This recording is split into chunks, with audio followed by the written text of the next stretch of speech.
LoveLore Library. Chapter 350. In the blink of an eye, it was a new year. The Yin family's courtyard was lifeless. Ever since Yin Beige and Yao Baiqian had a falling out, he rarely returned to the residence. Yao Ruofeng also moved to a side courtyard.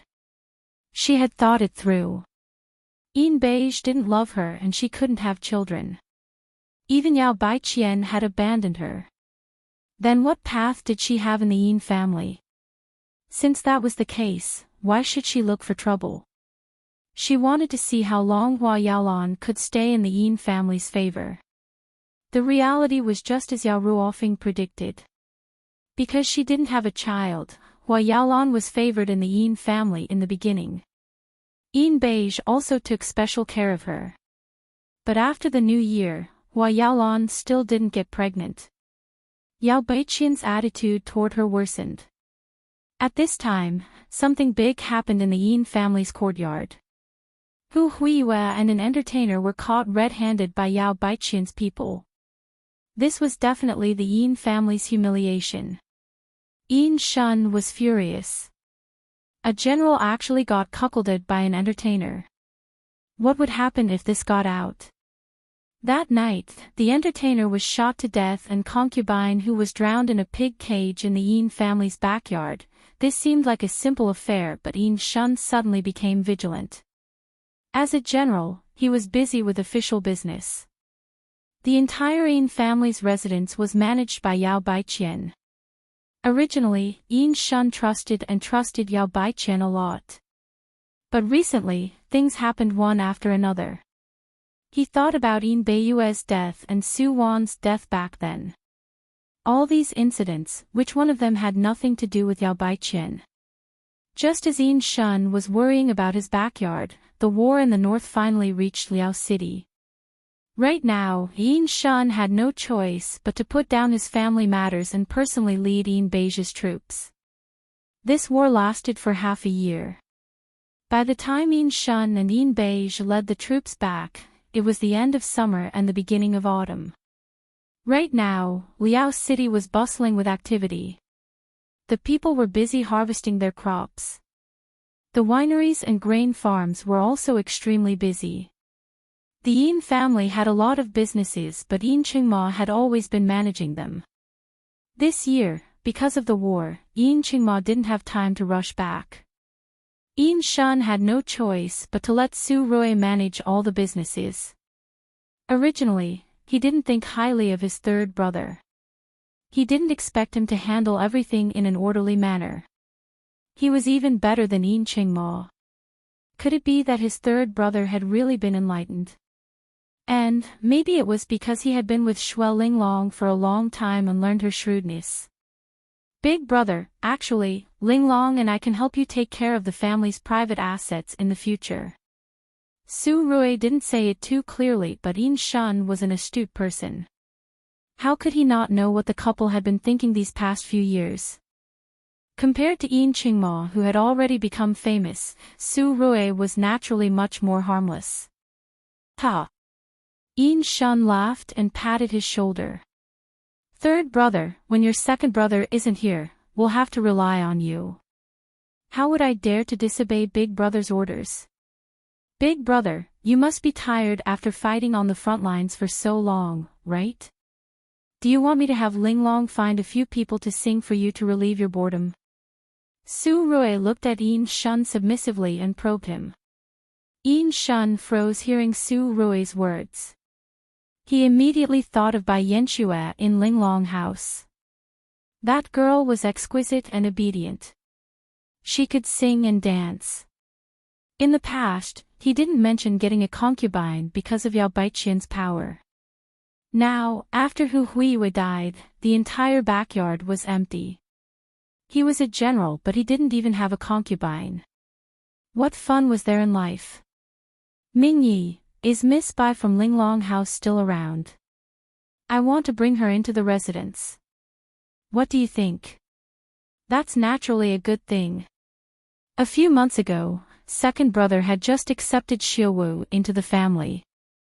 At that time, second sister-in-law was very happy.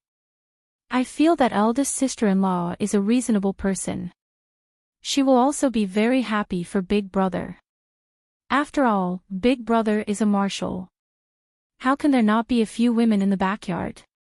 People who don't know better might think that you're henpecked. Nonsense. Yin Shun lifted his brows. Why would I be afraid of Yao Baiqian? I'm just giving face to the Yao family because we've been husband and wife for many years. Although the Yao family wasn't in Liao City, they were a local tyrant. Back then, the Yin family had helped the Yin brothers a lot. Otherwise, Yao Baiqian wouldn't have been able to control the Yin family for so many years. Knowing that Yin Shun wanted to take a concubine and that the person he wanted to bring into the residence was from Linglong House, Yao Baiqian immediately felt that something was wrong. Beige took in people from Linglong House. Cheng Mo took in people from Linglong House too. Third brother's wife was the lady boss of Linglong House. Now, the general wanted to take in people from Linglong House too. Wasn't this too deliberate? Shuo Linglong, thinking of that face, Yao Baiqian felt really annoyed. That night, Yao Baiqian personally brewed ginseng soup and sent it to Yin Shun's study. Old master, I've already considered what you said. I don't object to you taking a concubine, but she definitely can't be someone from Linglong Pavilion. I can help you find some candidates. How about Zhenlong? Zhenlong. Hearing Yao Baiqian's words, Zhenlong immediately stiffened and lowered her head with a pale expression. Yin Shun lifted his head and looked at Yao Baiqian coldly. In this family, do I have the final say or you? Of course it's up to you, master. Yao Baiqian smiled warmly. Come, master. Drink the ginseng soup right. Saying this, she moved the ginseng soup closer to Yin Shun. I'm not drinking it. Yin Shun lifted his hand and knocked over the steaming soup. The boiling soup splashed onto the back of Yao Baiqian's hand. Yao Baiqian, you always say that second brother's wife, Buningshan, is jealous. Then what about you? You know how to love your man and find someone who understands him. Yao Baiqian, how have I treated you all these years? Have I ever argued with you about the matters in the inner courtyard, Beige and Beiyua's marriage, Yao Ruofeng's matter? I just want to take in a concubine. What do you mean by pushing the responsibility? Hearing Yin Shun's words, Yao Baiqian looked at the back of her hand with a dark gaze. Master, when did I stop you from taking in concubines when you were young? It's different now. There's something wrong with the people from Linglong House. Anyway, I won't let anyone from Linglong House enter the Yin family. Ha! Hearing Yao Baiqian's words, Yin Shun laughed coldly. I'm going to marry. I won't take in concubines, I'm going to marry the second wife. I'm going to hold a banquet in Liao City. You. Yin Shun, don't you feel guilty for treating me like this? Hearing Yin Shun's words, Yao Baiqian's expression finally changed. Guilty? Between the two of us, we know who feels guilty. Yin Shun didn't want to tolerate Yao Baiqian anymore. They had been husband and wife for more than 20 years. Speaking of their relationship, it was about to be worn down. Chapter 351. After Bai Yanchua married into the Yin family, she became General Yin's second wife. Not long after, Linglong Lu closed its doors because it didn't have its own pillar. Although it only opened for a short 2 years, Linglong Lu became a legend in Liao City because of this. Who in the entire Liao City didn't know that the women in Linglong Lu had become phoenixes? After Su Wan closed Linglong Lu, she started helping Su Rui manage Yin family's businesses. In this era, the two of them really hadn't met any opponents when it came to business battles. Yin family's accounts seemed to have profited a lot, but in reality, they had already transferred their funds. So many shops were just empty shells, unable to withstand a single blow. Right now, Bai Yanxue and Yao Baiqian were fighting to the death in Yin family's backyard. Because Bai Yanxue had a delicate face, she would cry and complain in front of Yin Shun every time. As time passed, Yin Shun's attitude towards Yao Baiqian became worse and worse. The people in the Yin family's mansion had more or less been oppressed by Yao Baiqian. Now that Bai Yanxue had entered the Yin family, she began to rope in the housekeepers and maids. She dealt a fatal blow to Yao Baiqian's people. Yet, Yin Shun trusted her, this little white flower. As long as something happened in the family, Yin Shun would definitely stand on Bai Yanxue's side immediately. Bai Yanxue, sob, what did I do wrong? Sister, why did you say that to me? I'm so sad. I don't want to live anymore. Yin Shun, baby, don't cry. Schwapper, be good. General will help you. Yao Baiqian, you're too much. Yao Baiqian was speechless. Therefore, no matter how ruthless and sinister you are, I just need to throw you a white lotus flower that everyone loves and you'll definitely be angered to the point of suffering internal injuries. After being stepped on by Bai Yanxue over and over again, the proud Yao Baiqian finally fell ill. At this time, news of Hua Yaolan's pregnancy came from the inner courtyard. This was the happiest thing in the Yin family. After hearing this, Yao Baiqian struggled to get up from the sickbed. She asked Zhenlan to help her freshen up and immediately brought people to Hua Yaolan's room. However, Bai Yanxue was already sitting at the head of the bed. She and Hua Yaolan looked like sisters, making Yao Baiqian an eyesore. Sister, you should rest well since you're sick. What if you pass your illness to Yaolan? Seeing Yao Baiqian's sickly face, Bai Yanxue immediately revealed a worried expression. Sister, don't worry. The general has handed everything to me to take care of. I will arrange everything properly. You should rest in your room if you have time. Bai Yanxue's words were gentle and tactful, but the expression on her face was unusually arrogant and cold.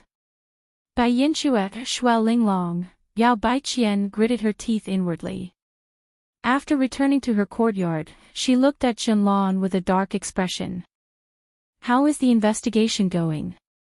Madam, this servant is still investigating. However, there's no result yet. Trash. Hearing Zhenlan's response, Yao Baiqian angrily waved her sleeves, her face even paler. You can't even investigate one person. What's the point of me keeping you? Madam, please calm down. Zhenlan respectfully knelt on the ground. Madam, please give this servant some time. This servant will investigate. Scram. Yes. Walking out of Yao Baiqian's room, Zhenlan's expression was extremely ugly. Everyone in the Yin family knew that she was the first madam's personal servant girl. It looked like she had limitless glory, but who knew how much she had suffered all these years? Sister Zhenlan. As soon as Zhenlan walked out of the courtyard, she was stopped by a pleasant voice. She looked up in confusion and saw Bai Yanxue's personal maid, Zhu Yu, standing in front of her with a smile. Sister Zhenlan, little sister has something to say to you. For someone who was used to being high up in the residence, it wasn't enough to make her fall into the mud.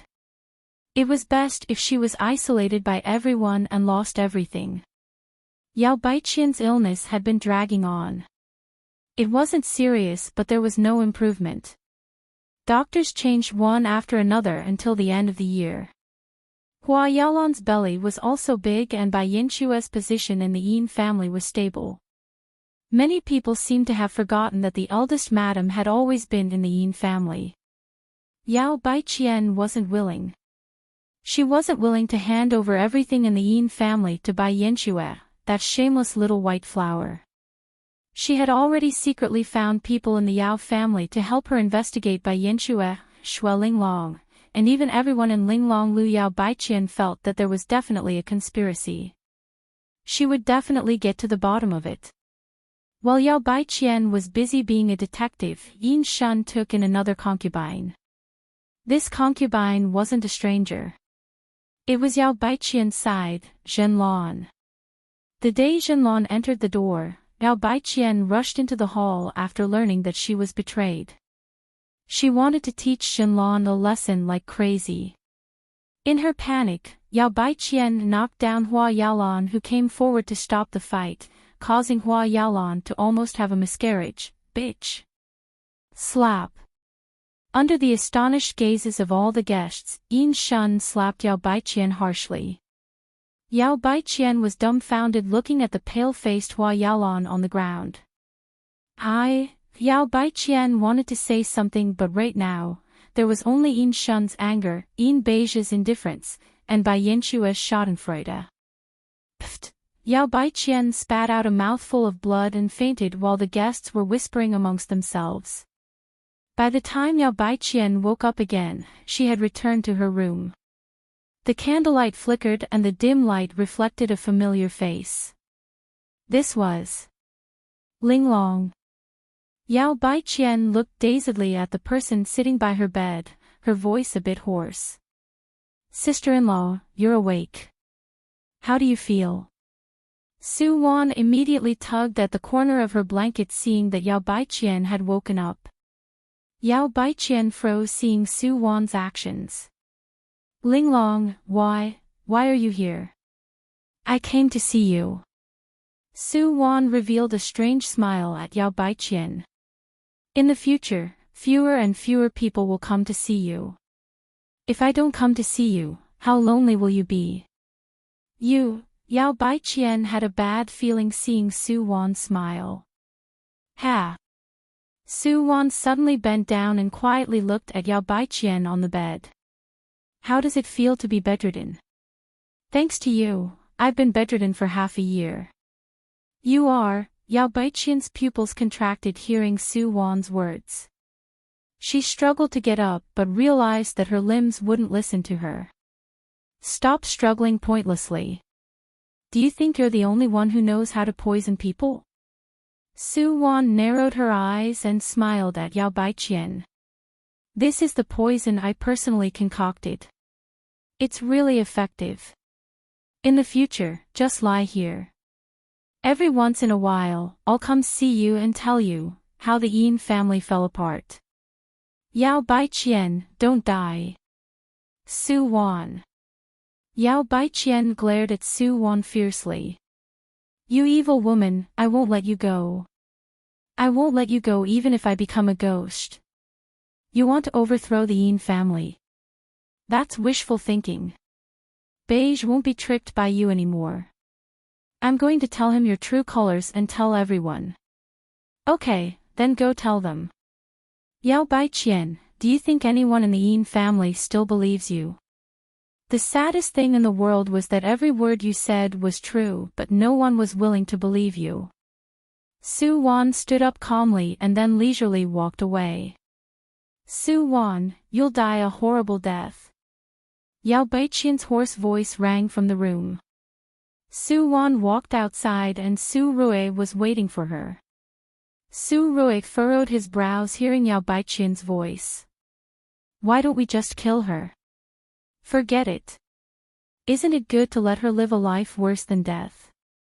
How easy is death? Living is hard. Chapter 352.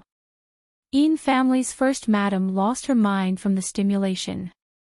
This news slowly spread throughout Liao City. Yin family's people didn't dare to go near Yao Baiqian's room. Only the older kitchen maid would bring her food every day. According to the kitchen maid, Yao Baiqian would shout the dead first madam's name every day. She even said that third madam was the first madam and that she came back to take revenge for the Yin family. Naturally, no one believed her crazy words. The only one who knew the truth was Yin Beige. He knew that his mother was biased against Su Wan, so he didn't take Yao Baiqian's words to heart. Just like that, the power of the entire Yin residence's inner courtyard slowly fell into Bai Yinshua's hands. She quietly eliminated the dissidents. Not long after, she got rid of everyone who was in the way. Right now, Bai Yanxue felt that Yin Shun was a bit tired of her. She started taking in concubines for Yin Shun. As the saying goes, lust is like a knife above one's head. Yin Shun had been fed a lot of tonics by Bai Yanxue and his concubines were warm and happy. Slowly, their bodies were emptied. Right now, the time was ripe. Su Wan immediately contacted Yin Qingma and his wife secretly, preparing to seize power. In these 2 years, Yin Qingma used his family's wealth to privately organize an army. While Yin Beige was leading the army to fight against Ying City's army, Yin Qingma charged into the general's residence and took the general position. No one wanted brothers to kill each other. Originally, Yin Qingma only planned on seizing power and didn't plan on doing anything to Yin Shun. But Su Wan naturally wouldn't let this end so easily. After Yin Qingma succeeded in seizing power and was about to put Yin Shun under house arrest, Su Rui sent someone to assassinate Yin Shun. Yin Qingma killing his brother and seizing power immediately caused a huge uproar in Liao City. Yin Qingma was just a businessman after all. Facing this sudden situation, he was completely dumbfounded. Thankfully, Su Rui and Su Wan were there to give him advice. When Yin Beige brought the army to the border, Yin Qingma could only push Yin Beige's 2 wives, Yao Ruofeng and Hua Yaolan, out as hostages. Beige, second uncle doesn't want to do anything to you. Your wives are all here. Plus, Yaolan is about to give birth. You're going to be a father. Wife, child. Yin Beige hesitated in front of the person closest to him. In the end, for the safety of his wife and child, he had no choice but to temporarily compromise with Yin Qingma. After taking Yin Beige's weapons and taking in his army, Yin Qingma let Yin Beige return to the Yin family mansion in the city. That night, the general's mansion. General, do you really believe Yin Beige? Yan Xiaowu massaged Yin Qingma's shoulders and whispered in his ear, if you don't remove the roots, it will grow again. Marshal, you have to think twice. Cut the weeds and pull up the roots. Hearing Yan Xiaowu's words, Yin Qingma's expression changed. His brother's death indeed had nothing to do with him, but everyone in Liao City thought that he did it. Would Yin Beige really let him go? Even if he took in his men, would he really dare to use them without worry? Thinking of this, Yin Qingma's expression immediately turned gloomy. A man must be ruthless. Why should those who do great things be afraid of trifles? A month later, Hua Yaolan successfully gave birth to a boy named Yin Qingji for the Yin family. After the child was born, Yin Qingma and Buningshan held a grand 1-month banquet for the child. Many nobles in Liao City came to the banquet. Even the Yao family who was far away specially sent people over. At this banquet, a large group of assassins suddenly appeared. These people were naturally prepared by Yin Beige and the Yao family. They wanted to catch Yin Qingma off guard. Yin Qingma originally wanted to find people to kill Yin Beige at the banquet. He didn't expect that he would die from a random gunshot. The hall was filled with blood. Looking at Yin Qingma and Buningshan's corpses, Yin Beige slowly raised his hand to cover Hua Yaolan's eyes. Yaolan, stop looking. Take the child back to the room. Young general. Hearing Yin Beige's words, Hua Yaolan hesitated. Where's Xiaowu? Don't make things difficult for her. She doesn't know anything. I know. Yin Beige nodded and then walked out of the hall. The torches in the courtyard were brightly lit. Lu Anbue had gathered with a large group of people. Standing next to Lu Anbue was Su Rui, Su Wan, and Yan Xiaowu. Thank you, third uncle, third aunt, and Lady Xiaowu.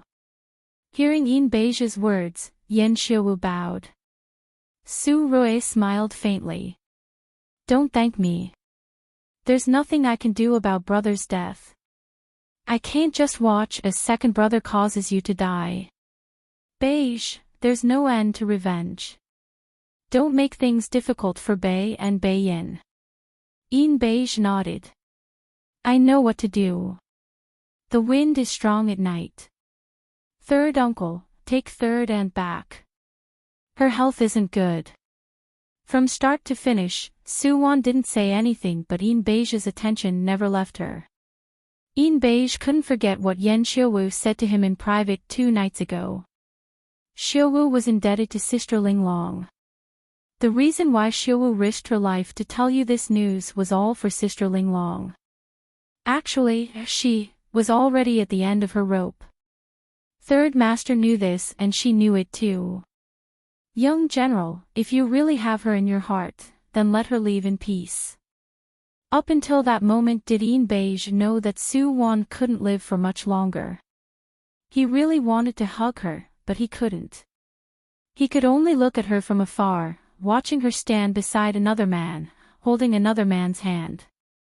Because he was the one who gave up first. Everything that happened now was a punishment from the heavens. After Qingma died, Beige reorganized Liao's city and family gradually recovered. Everything seemed to be developing in a good direction, but was it really like this? When Qingji was half a year old, he could already speak. Suwon specially carried him to Yao Baiqian's room. Right now, Yao Baiqian's place was much better than before. Beige still cared about the relationship between mother and son. However, Yao Baiqian was deeply poisoned, she couldn't speak anymore. Sister-in-law, I'm here to see you again.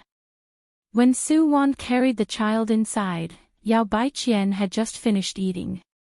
Seeing Suwon smile, Yao Baiqian's gaze immediately turned sinister. Sister-in-law, you're in good spirits. Look who I brought to see you. Suwon pushed the child forward. Seeing her grandson, Yao Baiqian's gaze turned joyful. Then she looked at Suwon vigilantly. What?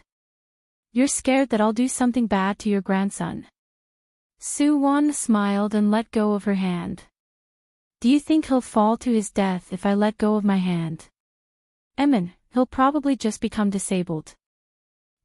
Sob. Yao Baiqian, who was on the bed, wanted to shout with all her might, but she couldn't make a sound. Ha! Suwon couldn't help but laugh. Don't be nervous. I won't use someone else's child's life to satisfy my own selfish desires. Plus, you don't know yet, right? Suwon placed the child to the side and then whispered in Yao Baiqian's ears, this child isn't Beige's at all. What? Yao Baiqian widened her eyes and froze. Don't doubt me. I'll tell you another secret. Suwon's smile grew. Your son won't have any children in this lifetime. Your family is going to have no descendants. Saying this, Suwon took out a dried herb and waved it in front of Yao Baiqian. This is it. Wearing it close to one's body will make a man infertile. Back then, I ground this into powder and gave it to Beige. Even now, he's still wearing it. How infatuated. What an infatuated person. Yao Baiqian's eyes reddened hearing Suwon's words. She was furious, but there was nothing she could do. Yao Baiqian, you planted this yourself back then. Today, I'll let your son taste the bitter fruit. I want him to raise someone else's son for the rest of his life. He has to think about a woman that will never belong to him. Don't you think he's pitiful? Don't you think it's funny? Sob. Yao Baiqian moved a few times on the bed and then spat out a mouthful of blood. The blood splashed onto Suwon's cheekbone. Suwon didn't avoid it. She watched as Yao Baiqian breathed her last in front of her. Actually, this world's missions were the easiest to complete. When Suwon came, the male lead and female lead hadn't even met yet. She had too many ways to complete the mission. The reason why she stayed here was probably because of the injustice in her heart. Only people who had been cannon fodder before would understand the feeling of unwillingness. The original body never did anything wrong, but she ended up in such a pitiful state. In the original world, Yin Beige and Guangli had a happy ending. In the end, Yao Baiqian was able to turn over a new leaf. Maybe the female lead's halo touched her.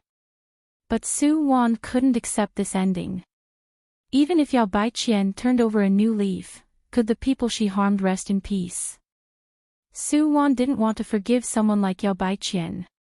She couldn't. Other than Su Wan, who else could empathize with the original body's experiences? You're not her, so don't assume that you know her pain. You don't know that other than herself, no one knows what it feels like. Yao Baiqian's death didn't cause much of a commotion in the Yin family. After Yao Baiqian's death, Su Wan and Su Rui left Liao City. When they left, she even brought Guangli along. Guangli knew that she misunderstood Yin Beige after Su Rui's explanation. Naturally, she gave up on her laughable thought of assassinating Yin Beige. Plus, Su Wan told Guangli about her past. Guangli, who had a pure personality, knew that Su Wan was her sister. Naturally, she was willing to be with Su Wan and leave Liao City with her. Not long after Su Wan and Su Rui left, Yin family stores started to have problems. Su Rui emptied all of the stores, leaving Yin Beige with a terrible mess. Yin Beige spent a lot of time and manpower to stabilize Yin family's businesses. By the time he finally settled everything, Yin family hadn't recovered yet when Yin Beichao suddenly returned to the country. He was a financial genius who returned from overseas. He came back to take revenge for killing his mother. After returning to the country, Yin Beichao found Yin Bei and Yin Beiyan, who were separated from him. The three of them teamed up with the goal of destroying Yin family and Yao family. Facing his former brother's revenge, Yin Beige had already given in. He really wanted to bury the hatchet, but at this time, Yin Beichao and the others suddenly received the support of the military governor from the capital. The situation between the two sides immediately took a shocking turn. A generation of warlords, the huge Yin family was originally prosperous and harmonious. Unfortunately, in the end, they ended up killing each other and dying miserably. Many years later, Yin family declined and Liao City also became someone else's territory. Yao Ruofeng and the Yao family were gone too. Yin Beige was alone now. A few years ago, Hua Yaolan had taken the child to seek refuge with Boss Huang. As it turned out, that person was the child's biological father. Yin Beige suddenly felt like his life was a joke. On a snowy night, he curled up in an old room and slowly took out the brocade pouch that Su Wan left him back then. Looking at it, he smiled and closed his eyes.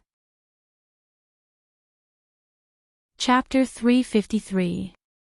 Stupid girl, why aren't you getting up? Are you looking for a beating? Pa, the sturdy rattan fell on Su Wan's body. She felt pain on her waist and her whole body immediately rolled down from the small wooden bed. Although she was already prepared, looking at her small arms and legs, Su Wan still frowned gloomily. Stupid girl, why are you furrowing your brows? Hurry up and help me with my work.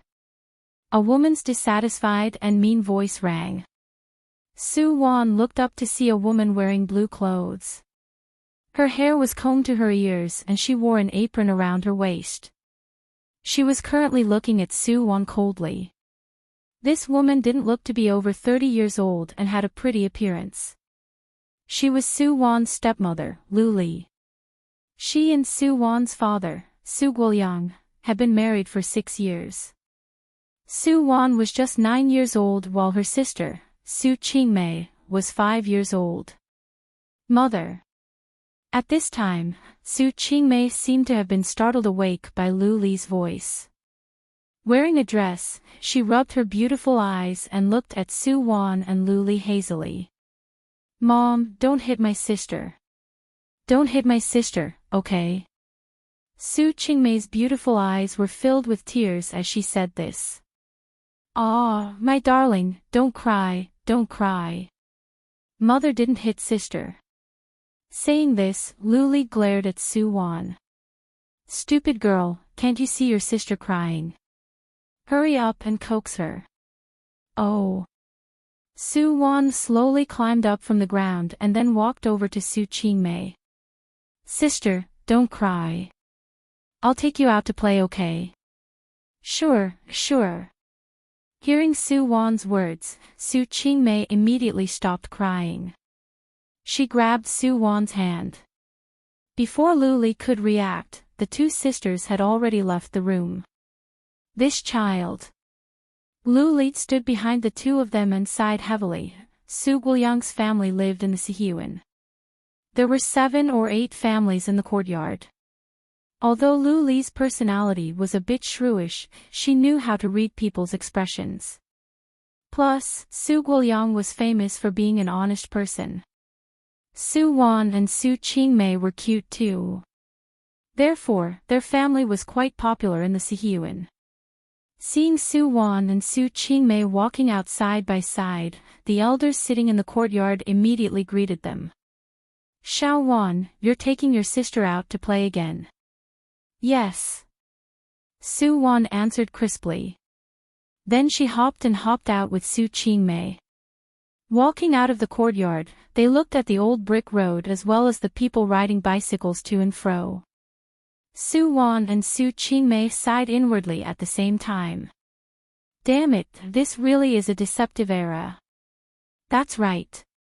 Su Qingmei had been reborn. She was the female lead of this world. In her past life, Su Qingmei grew up under Lu Li's love. Ever since she was young, she was very strong-willed and headstrong. At that time, Lu Li didn't treat Su Wan well, but Su Qingmei didn't think there was anything wrong with it. Later on, the two sisters slowly grew up and Su Wan fell in love with Xia Chang'an, who lived next door. In that era, people's feelings were really sincere and pure. Su Wan silently liked Xia Chang'an, but she didn't dare tell anyone. Therefore, she could only write it in her diary. Su Qingmei accidentally discovered the diary. She was 4 years younger than Su Wan. At that time, Su Qingmei was only 12 years old. She didn't know what love was. She was just curious. What did her sister mean by like? What was so good about Xia Chang'an? Therefore, slowly, Su Qingmei also started paying attention to Xia Chang'an. As time passed, she slowly fell in love with Xia Chang'an. Different from Su Wan, Su Qingmei dared to love and hate.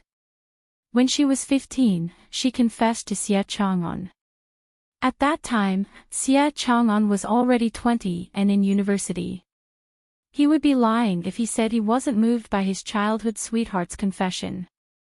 Su Qingmei was prettier than Su Wan and she grew up under Lu Li's pampering. Su Qingmei, who had learned to dance and play the piano, had an outstanding aura. Who wouldn't like a girl like her? Therefore, after Su Qingmei's confession, the two secretly started dating. However, their relationship didn't last for long. After Su Qingmei went to high school, she met the handsome history teacher, Gao Yu. Gao Yu was a descendant of an aristocratic family and he was in school. He had an extraordinary way of talking and was abnormally handsome. At that time, many girls in school secretly liked him, but he liked Su Qingmei immediately.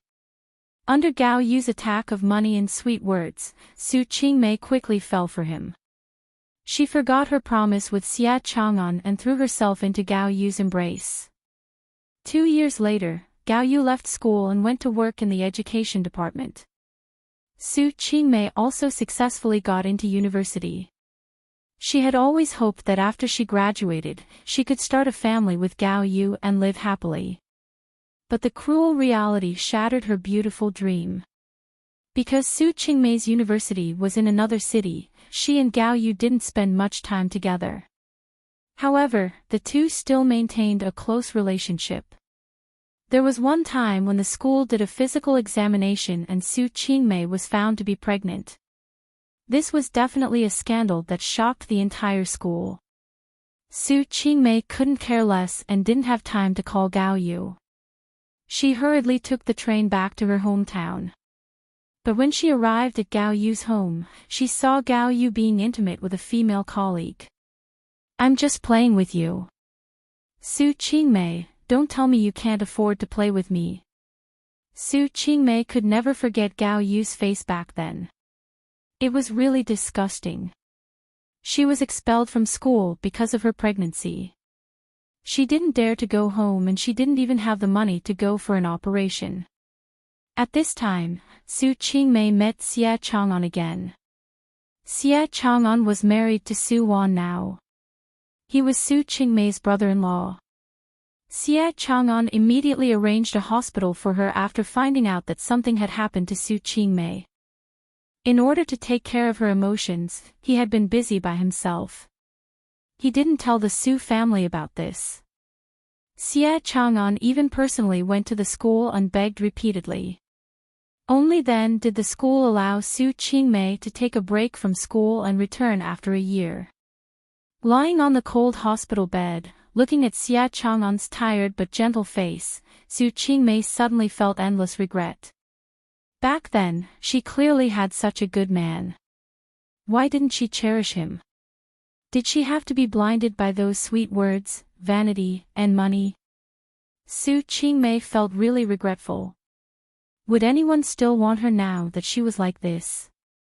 What if the matter between her and Gao Yu got out? How was she going to live? Xia Chang'an was willing to help her with all his heart. He must still love her deeply, right? Unfortunately, he was Su Wan's husband now. If time could go back and everything could start over, Xia Chang'an, I definitely can't miss you. I definitely can't miss you. Su Qingmei fainted on the hospital bed with this thought. When she woke up, she realized that she had returned to when she was 5 years old. This year, Xia Chang'an's family had just moved to this county town. Chapter 354. An old blue van pulled a cart full of furniture and stopped at the gate next door. A young woman dressed neatly got out of the van. Then, a boy around 8 or 9 years old jumped out with her. The boy had delicate features and bright eyes. The moment she saw the boy, Su Qingmei's breathing quickened.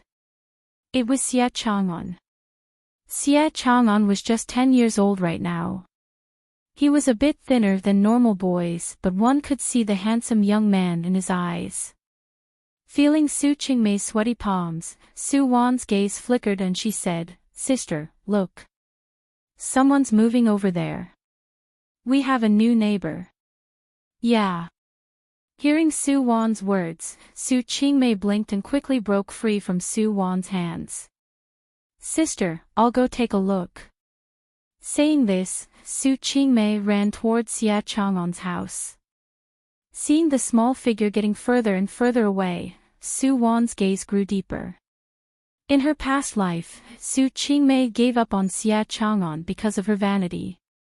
After Xia Chang'an graduated from Chang'an University, his mother arranged for him to marry Su Wan. The couple helped each other and loved each other very much. Maybe Xia Chang'an still remembered Su Qingmei back then. That girl who bravely said, "I like you," to him. Unfortunately, that was in the past. No one would stay in the same spot forever. When you're moving forward, others are also moving forward. The reason why you can't see them was probably because their path was different from yours. Actually, when Su Qingmei was abandoned by Gao Yu, Su Wan and Xia Chang'an had a child too. Xia Chang'an pitied Su Qingmei after what happened to her. At the same time, he didn't want his family to know about this, especially his wife. She had a weak personality and her body wasn't good. She was also pregnant. It wouldn't be good if she was triggered by this. As a man, Xia Chang'an shouldered this alone. He ran around for Su Qingmei, but he didn't expect that Su Qingmei would misunderstand his actions and think that Xie Chang'an still loved her deeply. After her rebirth, Su Qingmei started to get close to Xie Chang'an intentionally or unintentionally, acting as an innocent loli in front of him. As the saying goes, childhood sweethearts are paired with childhood sweethearts. With Su Wan's existence, Su Wan's sense of existence became very low. Therefore, in this life, the original Su Wan became cannon fodder. She and Xie Chang'an were a match made in heaven. In this life, because of Su Qingmei, she could only secretly like Xie Chang'an. She watched as Xie Chang'an doted on Su Qingmei and they got married. People who don't know the truth are always happy. The original owner didn't know what happened in her past life. In this life, she actually felt grateful towards Su Qingmei. Because Su Qingmei felt guilty towards Su Wan in this life, she often spoke up for her in front of Lu Li. Therefore, the two sisters had a great relationship in this life. After Su Qingmei and Xie Chang'an got together, she even helped Su Wan find a decent man. Seeing Su Wan get married, Su Qingmei's heart finally calmed down. Su Wan would be happy with whoever she was with because she was a kind-hearted little woman. Plus, Xie Chang'an didn't love her in the past life, right? Su Qingmei had always believed that Xie Chang'an loved her. He had always loved her. Therefore, even if she didn't get between him and Su Wan, their ending would still be a tragedy. As someone who was reborn, she had to stop this tragedy. Su Qingmei believed that the heavens let her be reborn so that she could stop the tragedy from happening. Su Wan put away her complicated thoughts.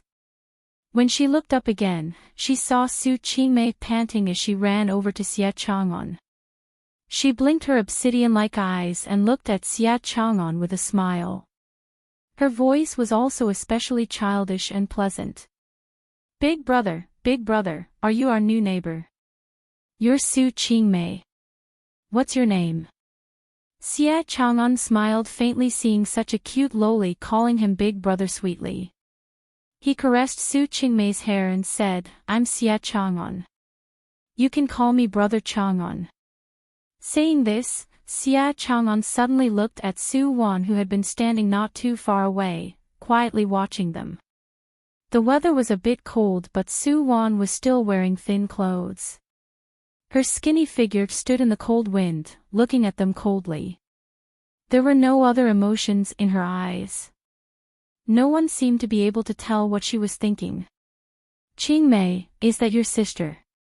Xie Chang'an pointed at Su Wan in the cold wind. Oh, yeah. Su Qingmei froze but quickly answered, my sister is really scared of strangers. Really?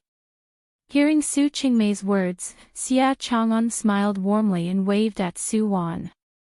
Hi. Hello. We're neighbors from now on. I'm Xie Chang'an. What about you? Su Wan. Su Wan didn't move from her spot and said faintly to Xie Chang'an. Su Wan. Xie Chang'an looked down and smiled at Su Qingmei. Your sister doesn't like to talk. Su Qingmei heard Xie Chang'an's words and rolled her eyes. Brother Chang'an, can I help you move? I have the strength. Saying this, she ran to the truck and tiptoed, wanting to take something from the truck. Xie Chang'an's mother, Liao Yuqin, was amused by Su Qingmei's actions. Girl, be good. You won't be able to take it. Here, Auntie will give you a candy. You and brother Chang'an can go play over there. Seeing Liao Yuqin handing her a candy with a smile, Su Qingmei thanked her sweetly. Thank you, beautiful auntie. Beautiful. Hearing her words, the smile on Liao Yuqin's face deepened. Su Qingmei was really happy too. In her past life, Liao Yuqin liked Su Wan but not Su Qingmei.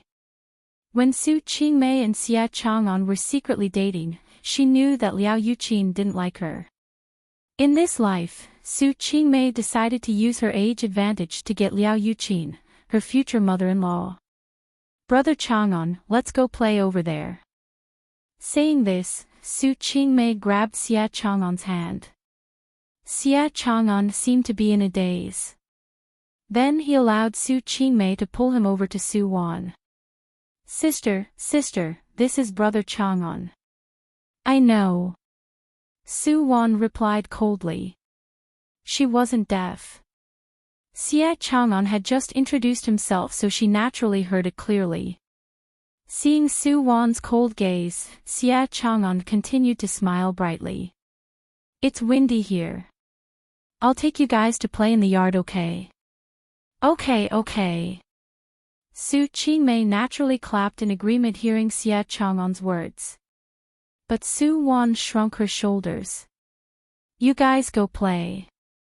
I have to go home and do my homework.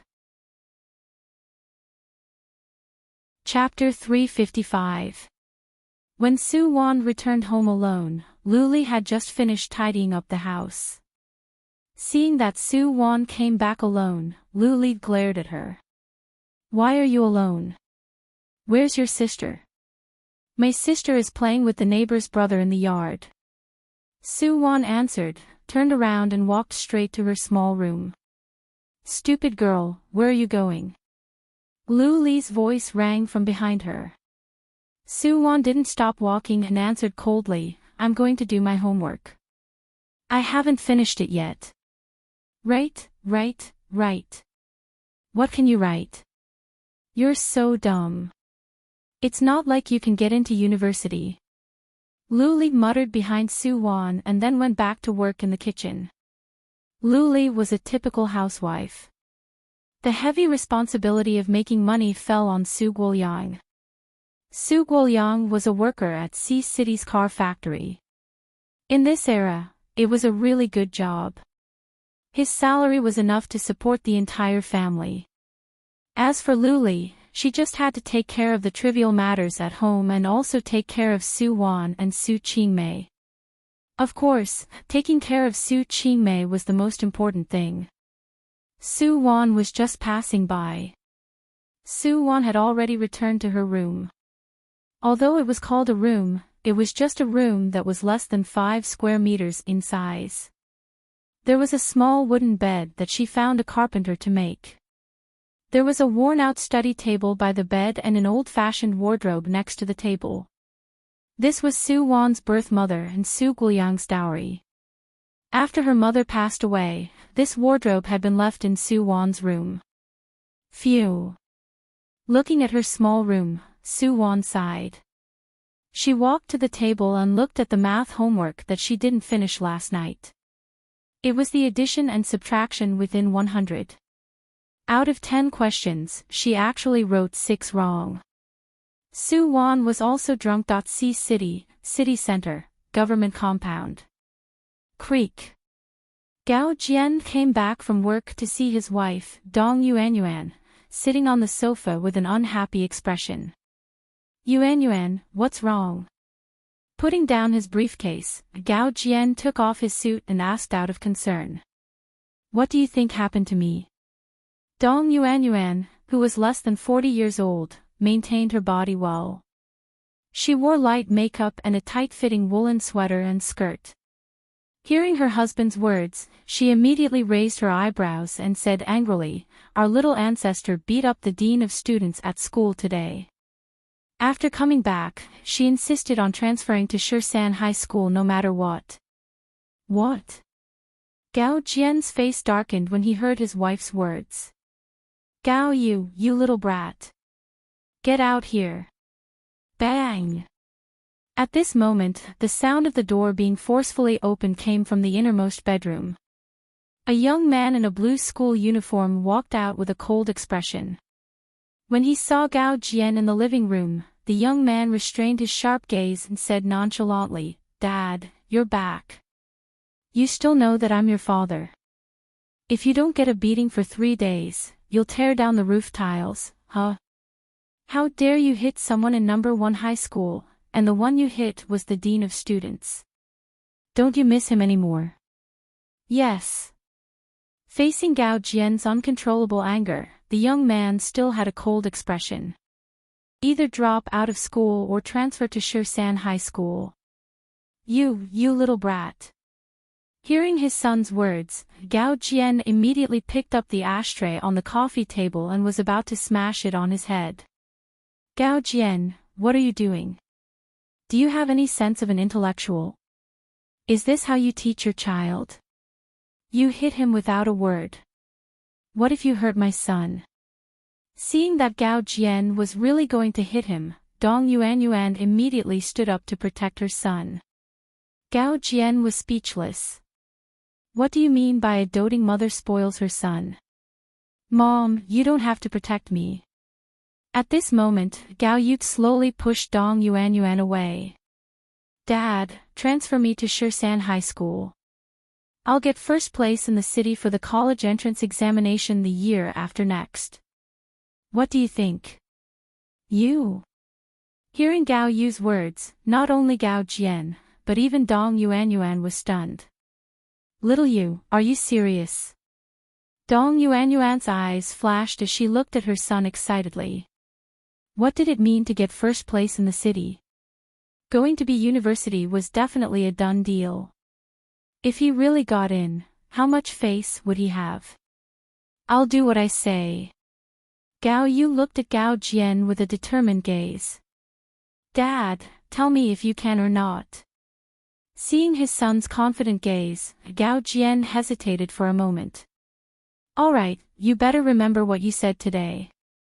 If you make any mistakes during the college entrance examination, I won't let you off. Also, don't think that I don't know what you did in number 1 high school. Restrain yourself when you get to Shirsan High School. If I find out that you're in love, you're dead. Gao Yu was speechless. With who? Puppy. Little brat. Thinking of this, a certain young man felt a bit worried. He was a 17 and almost 18 years old, but Su Wan was a 9-year-old brat. Plus, because of her weak body and poor family conditions, Su Wan, who was already 9 years old, was only in 2nd grade. The difference between 2nd year of high school and 2nd year of primary school was like heaven and earth, that's right. Gao Yu was naturally Su Rui. In the past life, Gao Yu dumped Su Qingmei. But in this life, Su Qingmei used the halo of the female lead, abusing the scumbag, torturing Gao Yu badly. But the more she tormented him, the more he was interested in her. As the saying goes, the female lead abused me hundreds and thousands of times, but I treated her like my first love. This was the feeling of the legendary bitter supporting male. Right now, Gao Yu was supposed to be studying in the best high school in Sea City. 2 years later, he would successfully enter a teacher's college in the neighboring province. Then he would graduate and become a teacher at Shirsan High School, getting to know Su Qingmei. After that, Gao Jian used his connections to transfer him to the education department. It could be said that after Su Qingmei's rebirth, Gao Yu's life didn't change much. The only thing that changed a lot was his love life. He was an outstanding young master. After the female lead's halo shone on him, he immediately became an infatuated supporting male lead. He chased after the female lead relentlessly, never changing. Of course, now that Su Rui had become Gao Yu, he just wanted to say. What was the female lead? Could she eat it? Night time. Su Rui's room. Xiaoyu, Shirsan High School is really far from our home. I heard that it's really chaotic there. People often fight and cause trouble. Don't learn from those bad kids. Dong Yuanyuan couldn't help but nag while helping her son pack his things. She was an only child. She and Gao Jian responded to the call of the country and gave birth to Gao Yu, her only son. This son was her precious darling. When she thought about her son going to a high school so far away and being unfamiliar with the place and people, Dong Yuanyuan felt very worried.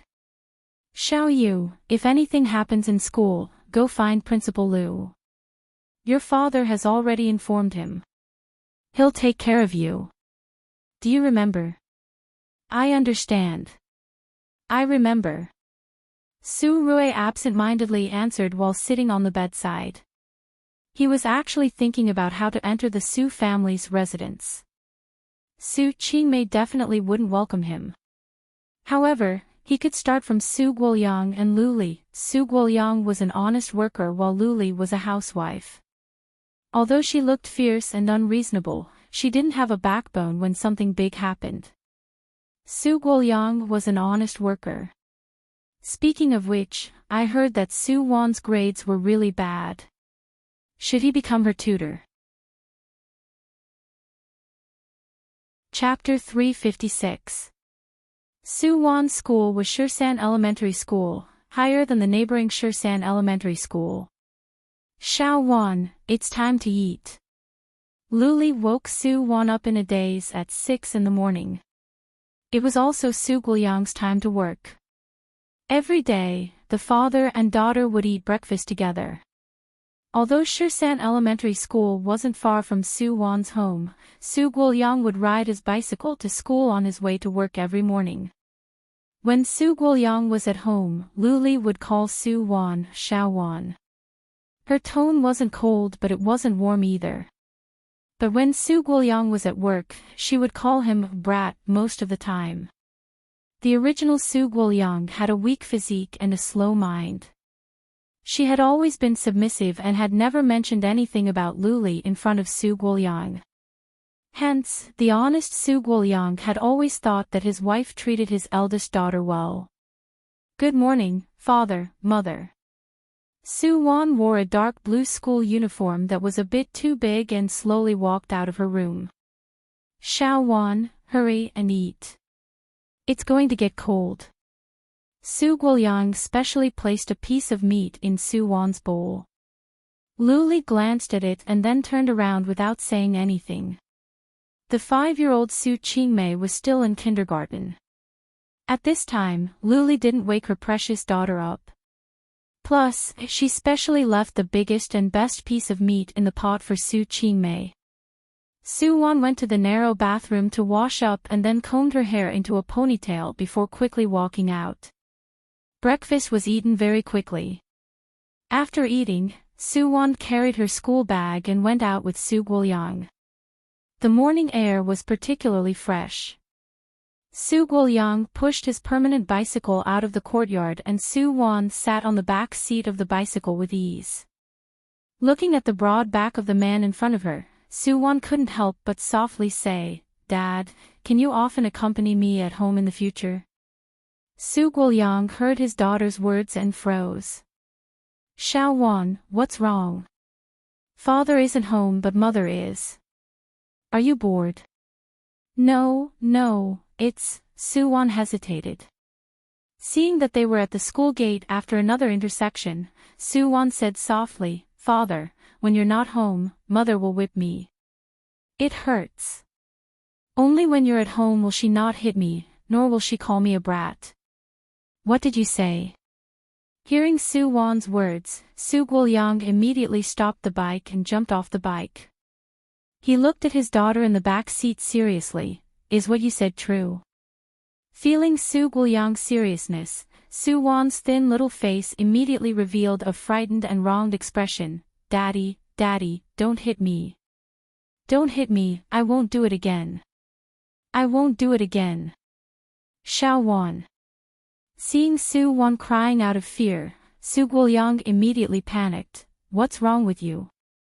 What was going on? Daddy didn't say I was going to hit you." "Dad, aren't you going to hit Xiao Wan?" "But Mom said that if I told you about those things, you would beat me. I was afraid." "Luli." Su Guoyang gritted his teeth. The reason why he married Luli back then was because she could take care of the house well. Of course, the main reason was because she said she liked children. Before they got married, Su Guoyang saw that she treated Su Wan really well, so he married her. He didn't think that she would abuse his daughter when he wasn't home. "Xiao Wan, be good. Don't cry. Daddy will take you to school. Be good and go home after school." Don't say anything. Daddy will buy you bread after work, okay? Really? Soo-won widened her eyes hearing Soo Gulyang's words and looked at him happily. Thank you, Daddy. Daddy is the best daddy in the world. Silly girl. Soo Gulyang felt a bit sad hearing his daughter's words. He turned his head and wiped the tears from the corner of his eyes. Let's go. Daddy will take you to school. After sending Soo-won to the school gate, Soo Gulyang watched her enter the school gate before turning around and riding his bicycle to leave. However, he didn't go to work but to go home. Walking into the spacious campus, she saw little turnips with short arms and short legs walking around her. Soo-won shook her school bag. Thinking about how she had to go to the second year, third class on the third floor, she felt a bit of a headache. Question: what's the creature with the biggest brain hole in the world? Answer: elementary school dogs, naughty children. Now, she actually became an elementary school student and had to go to class, eat, and play with a bunch of naughty children. What a sad story. Soo-won. Just as Soo-won was about to walk to the corner of the teaching building and head up the stairs, she heard a familiar voice behind her. Soo-won hesitated and turned around to see Sia Chang-on standing behind her with a smile while carrying a backpack. He was wearing the same old and rustic dark blue school uniform, but it fit him quite well. At least, it looked comfortable. It's you. Soo-won studied Sia Chang-on. You're also studying here? Yeah. Sia Chang-on smiled and walked to Soo-won. I'm in the 4th year, first class. What about you? To the original owner of the body, grades were the biggest scars. But Soo-won didn't care. 2nd year, 3rd class. Saying this, she walked upstairs while Sia Chang-on silently followed behind her. The 2nd year was on the 3rd floor while the 4th year was on the 4th floor. Sia Chang-on watched as Soo-won silently walked into 2nd year class 3's classroom. He glanced at the door of her class and then turned around to go back to his class. Soo-won, you're here. The moment Soo-won returned to her seat, Jiang Mei immediately patted Soo-won's shoulder excitedly. Soo-won, my mother took me to the newly opened amusement park to play yesterday. It was really fun. Do you know what a Ferris wheel is? It's so big, you can fly to the sky. Soo-won was speechless. Jiang Mei was clearly really excited as she rambled on and on. Then she noticed that Soo-won didn't react. Jiang Mei pursed her lips and looked at Soo-won gloomily. Did you not understand? Soo-won nodded. Jiang Mei suddenly remembered that Soo-won didn't understand every language class. She was like a frog in a well yesterday, so she didn't understand. She had to explain it to her. Thinking of this, Jiang Mei was filled with pride. At the same time, she felt like she had a huge responsibility. Caring for the students, being united and loving, that was what a class leader should do. Therefore, Jiang Mei explained to Soo-won what a Ferris wheel and a roller coaster were, not afraid of the hardship. Soo-won, where's God? Who can save me? The lessons of the 2nd grade of primary school were like a lullaby to Su Xiaowon, the top student of her generation. She fell asleep while listening to the lesson, but the strange thing was that no one woke her up. Nanny. So the teachers and students had given up on her. During the lunch break, most of the students went out to play. Only Soo-won continued to sleep in the classroom. With great difficulty, she managed to endure until school ended. Soo-won didn't even have time to look at what her homework was. She packed her bag and rushed out of the classroom. The tide of people who had just finished school looked over and saw patches of dark blue. What a ridiculous school uniform. Soo-won originally wanted to ridicule the school uniform for being ugly to a new height, but as soon as she looked up, she saw a dazzling red in the dark blue. It was a red giant mountain bike.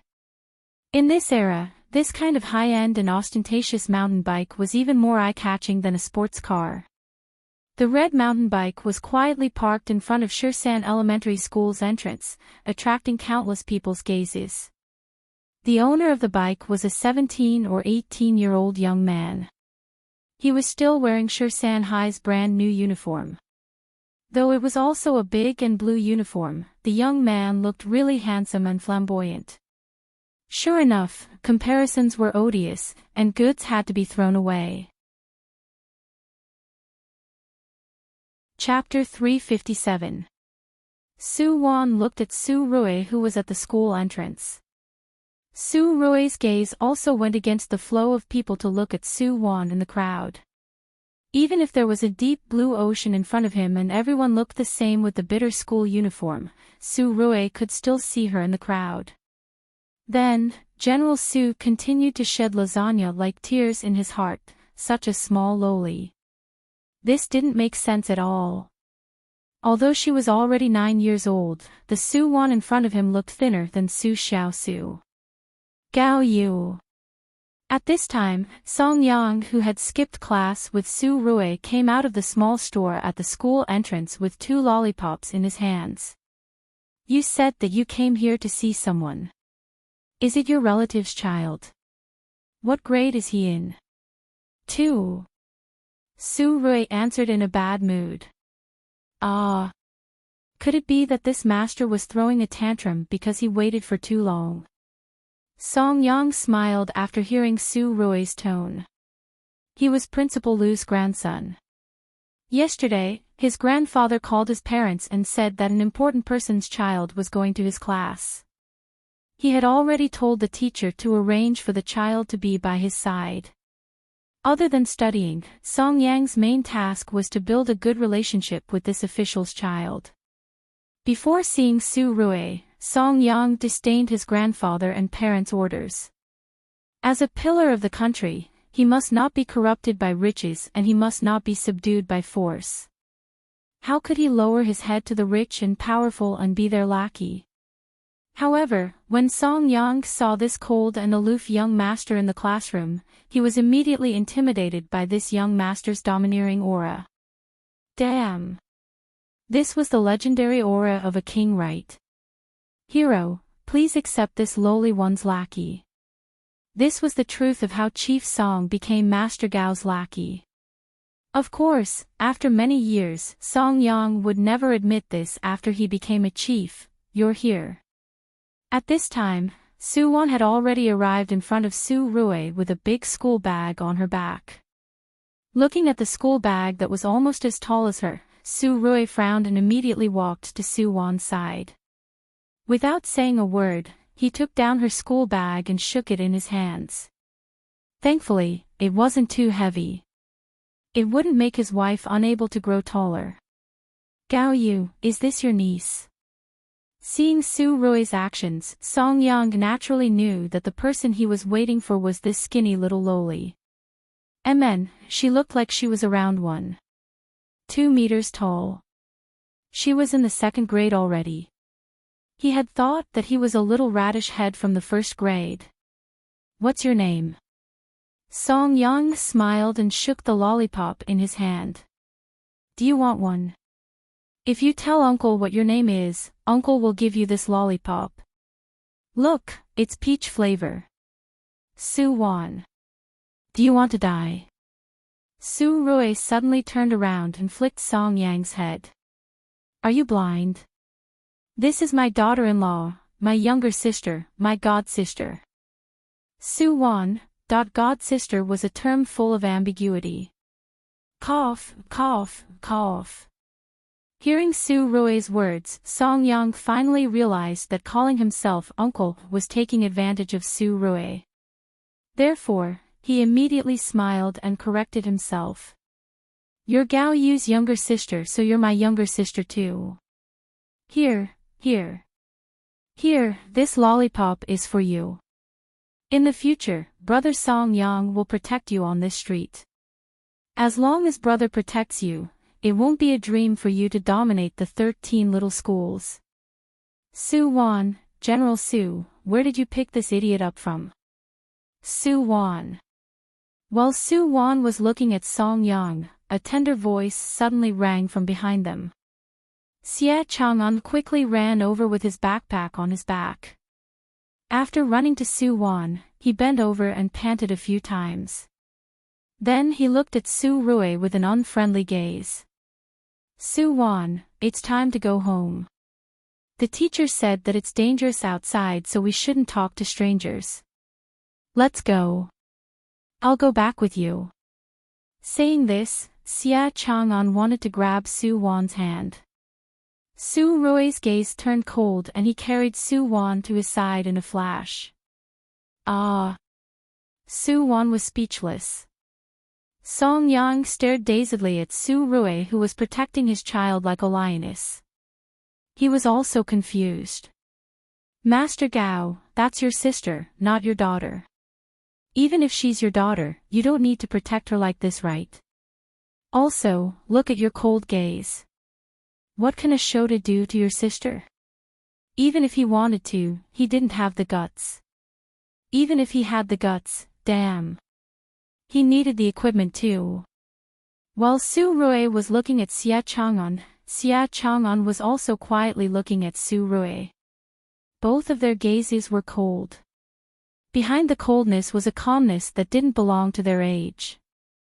Xia Chang'an, Su Rui narrowed his eyes, a thought flashing through his mind. Xia Chang'an. Su Wan quietly walked out from behind Su Rui. These two brothers aren't bad people. Su Wan, you don't understand. Come home with me. Xia Chang'an looked at Su Wan, wanting to say something but then hesitating. How should he tell her that the young man in front of him was called Gao Yu and that he wasn't a good person? Xia Chang'an knew that he couldn't say it. Even if he did, Su Wan wouldn't believe him. No one would believe him. Even now, Xia Chang'an felt like he was dreaming. He was clearly drinking in front of Su Wan's grave. Why did he return to 30 years ago when he woke up?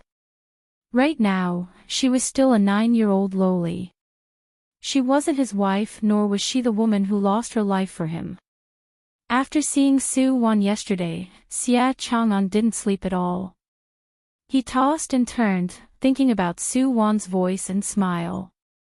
She had been weak and slow since she was young. Many people even said that she was dumb and stupid. But wasn't this her strong point? Xia Chang'an didn't understand when he was young. Only after experiencing a few failed relationships did he gradually understand what kind of woman was the best. In his past life, he was fortunate enough to marry Su Wan under his mother's matchmaking. That was the luckiest thing that had happened in his life. Unfortunately, later on, Xia Chang'an seemed to have thought of something painful. He snapped out of his trance and smiled faintly at Su Wan. Okay, I didn't say that they're bad people. Let's hurry home. If you go back late, Uncle Su will be worried. Okay. Su Wan nodded. She took her bag from Su Rui's hands and then secretly glanced at him. Brother, I'm going. See you next time. Bye-bye. Wait. Here's the lollipop. Song Yang was quite enthusiastic and wanted to give the lollipop to Su Wan. Su Wan immediately shook her head. Big brother, you should keep the lollipop for yourself. I don't like to eat sweets. Saying this, Su Wan left with Xia Chang'an. Seeing the two small figures under the sunset, Song Yang was speechless as he tore open the packaging of the lollipop and licked it in satisfaction. You should have said so earlier if you didn't want to eat it. Do you know how much willpower I've used to endure it until now? Gao Yu, do you want one? Song Yang hadn't forgotten about his boss yet. They shared blessings and misfortunes together. If there was a lollipop, they had to get one each. I don't eat sweets. Saying this, Su Rui turned and rode away on his flashy mountain bike. What's wrong with eating sweets? Men who eat sweets are all adorable. Gao Yu, wait for me. Chapter 358. From Shursan Elementary School to Suwon's courtyard house, they had to pass through 2 streets. There weren't many cars on the road right now. Suwon and Xia Chang'an walked side by side, neither of them talking. When they were about to reach the door, Suwon suddenly stopped and called Xia Chang'an, Xia Chang'an. HM. Hearing her voice, Xia Chang'an immediately turned to look at her with a smile. What's wrong? Nothing. Thank you for sending me back. Suwon smiled faintly at Xia Chang'an. She swung her ponytail and turned to enter the courtyard while carrying her large backpack.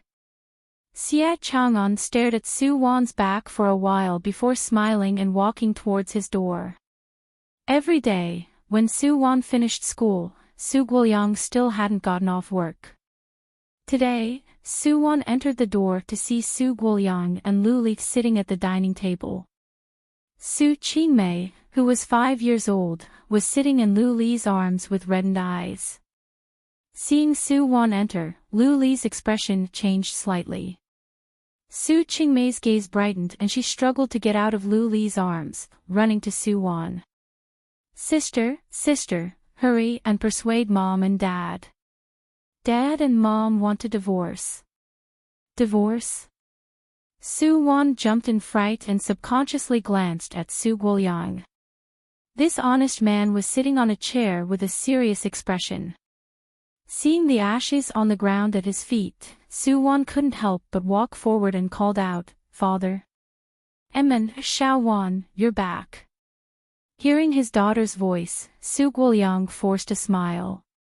He didn't go to work today. In the morning, after calling the public phone booth to ask for leave, Su Guoyang rode his bicycle back home. Seeing Lu Li busy in the kitchen, Su Guoyang secretly went to the neighbor's house. Everyone in the courtyard knew about Su Guoyang's family situation, but people in this era didn't want to meddle in other people's business. Now that Su Guoyang had taken the initiative to ask, the neighbor originally didn't want to cause trouble, but seeing that the honest man was having a hard time, he told him about how Lu Li usually beat and scolded Suwon.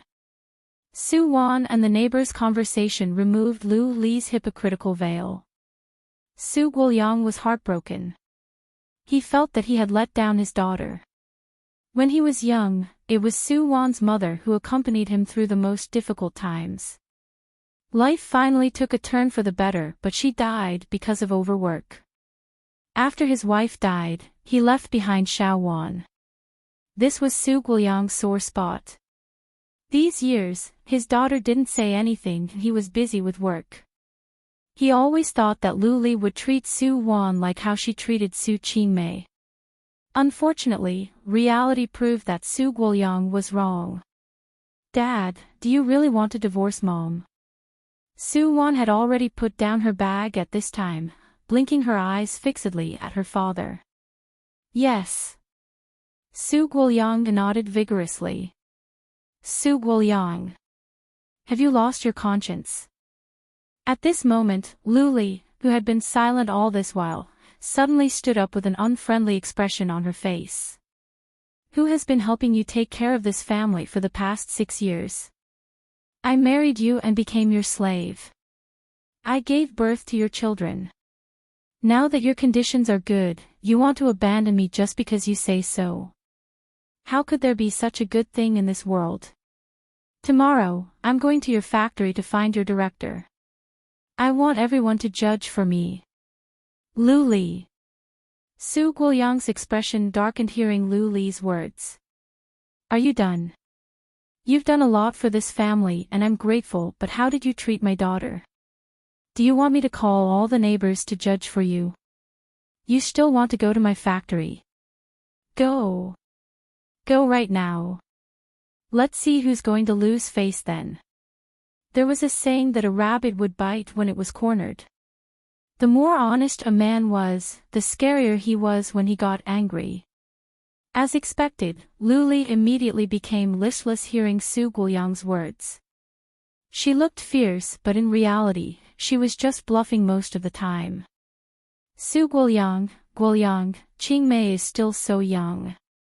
Xiaowan can't be without a mother. I won't hit or scold her in the future, okay? If you divorce me, who will you find? Which woman is willing to worry about you and take care of your child like me? Seeing that Su Guoyang was determined, Lu Li immediately softened her tone. She turned around and grabbed Su Wan. Xiaowan, don't be angry with your mother. Mother promises that she won't hit or scold you in the future. Persuade your father. If we really divorce, what will you and your sister do? Hearing Lu Li's promise, Su Wan sneered inside but still revealed a hesitant expression. Father, mother, Xiaowan, don't worry about adult matters. Su Guoyang sighed. He thought about it for the entire day. As a man, he had an undeniable responsibility towards his family. If he couldn't even take care of his daughter and protect her, then how could he be a man and a father? Wah! The moment Su Guoyang said this, Su Qingmei immediately sat on the ground and cried. I want my mother. Father, I want my mother. I don't want a stepmother. This child, hearing Su Qingmei's words and her cries, Su Guoyang froze. Lu Li immediately squatted down and hugged Su Qingmei tightly. My pitiful child, don't cry. Mommy won't leave you. Su Guoyang, I was wrong and I'll change. Do you dare to give your 2 daughters to another woman? Su Qingmei's eyes widened. For the first time, Su Guoyang hesitated hearing his daughters crying and Lu Li's words. Indeed. Although Lu Li was Su Wan's stepmother, she was at least Su Qingmei's biological mother. If he divorced Su Qingmei, how could he give his 2 children to another woman? Needless to say, the female lead was really smart. She accurately grasped Su Guoyang's weakness. Father. Seeing the change in the situation, Su Wan immediately walked up and gently tugged on Su Guoyang's sleeves. Father, don't divorce Mother. Mother treats me really well. She hit me because I wasn't sensible when I was young. Now that I've grown up and become sensible, Mother definitely won't hit me in the future. Am I right, Mother? Saying this, Su Wan widened her eyes and looked at Lu Li with a clear gaze. Lu Li froze and then nodded furiously. Yes. Xiaowan is the most obedient. Mother won't hit you. Sigh. Su Guoyang sighed. He silently turned around and walked back to his room. Seeing this, Lu Li finally heaved a sigh of relief while hugging her daughter. In this day and age, divorce was a huge matter for a woman. Furthermore, Lu Li truly liked Su Guoyang, an honest man. She knew that if she lost this man, she might not be able to meet a second Su Guoyang in this lifetime. Xiaowan. Wiping Su Qingmei's tears, Lu Li immediately smiled at Su Wan. Xiaowan, what do you want to eat tonight? Mother will cook for you. Let's eat ribs. Sister likes them. Su Wan looked at Lu Li innocently and murmured. Lu Li smiled. Okay, let's eat the ribs. After Lu Li went to the kitchen, Su Wan also returned to her room. Just as she put down her bag, Su Qingmei's small figure appeared in front of Su Wan. Sister. What's wrong? Su Wan picked up the stationery box while looking at Su Qingmei at the door. Sister, don't be angry at Mother. She won't hit you in the future. Also, when Qingmei grows up, she can protect you too. Su Wan, what deep sisterly love. Why didn't you protect your sister in your past life? Now that you want to steal your sister's man, you feel guilty and know how to protect your sister? Screw sisterly love. Su-won sneered inside but still revealed a moved expression. Thank you, Ching-mei. I know you're a good girl. Therefore, fake loli and whatnot, hurry up and chase after your fake Shota. Of course, whether or not she could catch him was a problem. Xie Chang'an. Chapter 359. During dinner, Su Guoyang was still in a bad mood. Lu Li, on the other hand, was attentive enough to put food on Su Wan and Su Qingmei's plate.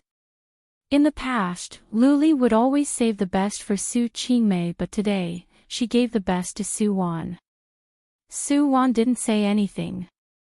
After dinner, she returned to her room. Her old desk was facing the only window in the room. Under the dim lighting, Su Wan looked at her messy textbooks, at a loss as to what to do. She seemed to have slept too much during the day.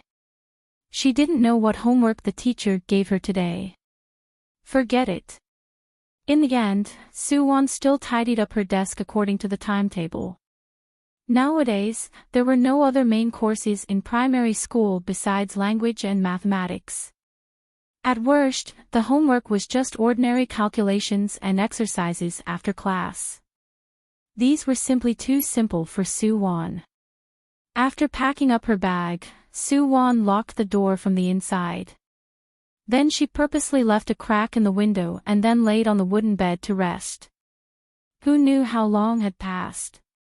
When Su Wan woke up again, Su Rui was sitting by her bed. Your bed is so small. Su Rui couldn't help but grumble seeing Su Wan opening her eyes in a daze. He finally came in through the window. Seeing that she was sleeping soundly, General Su originally wanted to get on the bed to warm up, but because the bed was too small, he didn't have the heart to squeeze in. I'm so small. How big of a bed can I sleep in? Su Wan blinked and looked at Su Rui, replying in a childish tone. Su Rui, I'm speechless. Cough. Su Rui coughed lightly to hide his embarrassment. He looked at Su Wan on the bed and asked, what's wrong with Xie Chang'an? Who knows? Maybe, he was reborn. Su Wan shrugged at Su Rui. There's a high chance. According to my observations, he doesn't seem to have transmigrated. He should have been reborn. Su Rui heard Su Wan's guess and nodded seriously. I also feel that he seems to be reborn. Look at the look in his eyes and I know. That's right. The connection between love rivals was that strong. But, Su Rui's tone suddenly became somewhat doubtful. If he was reborn and planned to grow old together with the original owner, why didn't my mission fail? Xie Chang'an's rebirth was never mentioned in our mission storyline. Yes, that's what I'm most worried about. A trace of worry flashed across Su Wan's childish face. Su Rui, did Su So mention God's space and the spacetime executioner to you? No. Su Rui immediately shook his head. They're also mission enforcers. More or less. The lost time-space we're in is a super high plane. Similarly, God's space is also one of the super high planes. It's an existence that opposes us. There are countless God systems in God's space. They will automatically find hosts that fit their criteria in low, medium, and high planes and then bind them to carry out counterattack missions set up by God's space. These hosts are similar to mission enforcers like us, but they're controlled by the system and aren't as free as us. As for the spacetime executioner, saying this, Su Wan's expression turned a bit complicated, even carrying a trace of fear. They shoulder the heavy responsibility of stabilizing the planes and are the only ones that can kill mission enforcers. Kill. Su Rui's gaze turned cold. In other words, if we encounter spacetime executioners in the mission world, they might kill us. And this kind of death is irreversible, isn't it?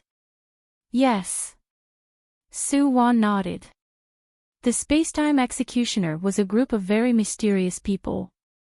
They were scattered in different spacetimes and didn't belong to any space. However, they were born with the ability to travel to different dimensions at will. They could impersonate anyone in this dimension and kill anyone in this dimension, including the system host and the mission enforcers of the lost spacetime. They were the favored children of spacetime. Su Qingmei was reborn in this world. We came here to change their fates, but now, Xia Chang'an has also been reborn. According to the headquarters rules, this situation would indicate that a bug has appeared or that the mission has ended or been completed. But we haven't received any instructions. I think there are two possibilities. Yi Ziqin looked at Xia Chang'an. Saying this, Su Wan looked at Su Rui seriously. The first possibility is that the spacetime disorder attracted the spacetime executioner's attention. Right now, the executioner has entered the spacetime and sealed all exits. The executioner wants to restore the entire world to its original trajectory. He needs to forcefully bring Su Qingmei, and even you and me, and Xia Chang'an's life trajectory back to its original position. Of course, he might attack us during this process. Of course, there's another possibility. Speaking of the second possibility, Su Wan's expression finally relaxed a bit. Although Xia Chang'an and Su Qingmei were reborn, the two of them might not have been reborn in the same spatial dimension. In other words, the two of them originally lived in two parallel spatial dimensions. Su Qingmei was reborn first and had our mission. Then, due to various reasons, Xia Chang'an from another parallel spatial dimension was also reborn in this world. Then, this world belongs to the plot of the other two worlds. Then, other than me and you, there might be another mission enforcer in this world. Although she said a lot, Su Rui still understood instantly. He couldn't help it. He was just that smart. Actually, parallel universes were easy to understand. Everyone would make different choices at different times. When you made different choices, your future would change accordingly. This way, many parallel universes would spawn, and there would be countless versions of you in them, experiencing completely different lives. Su Qingmei's past life and Xia Chang'an's past life might have been two different time spaces. But right now, their souls had been reborn in this time-space. This counted as 3 parallel dimensions overlapping. If everything caused by Su Qingmei's rebirth was Su Wan and Su Rui's main mission, then Xia Chang'an's rebirth would definitely cause a chain reaction.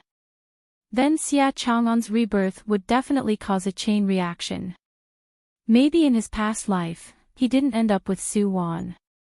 After his rebirth, he probably wanted to change his and Su Wan's lives for some reason.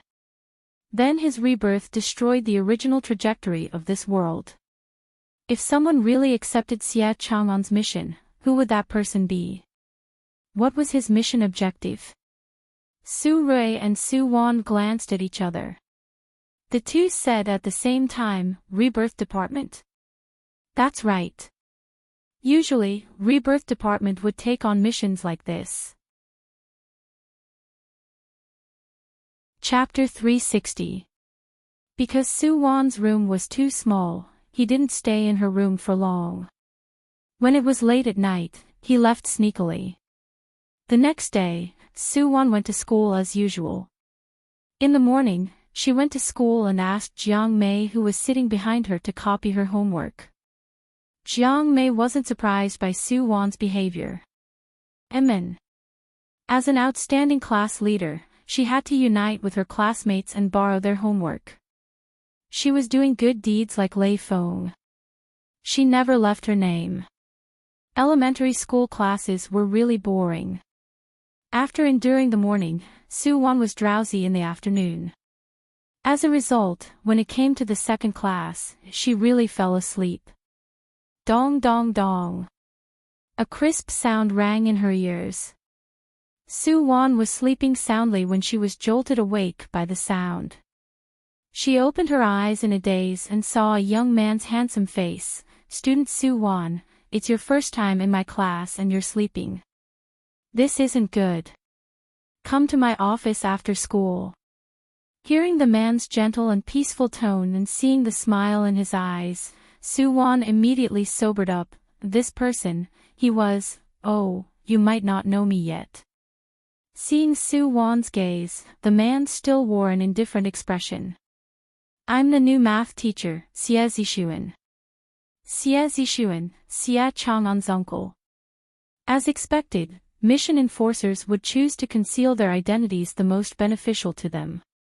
This person who exposed his identity in front of her without a care was her enemy in this world.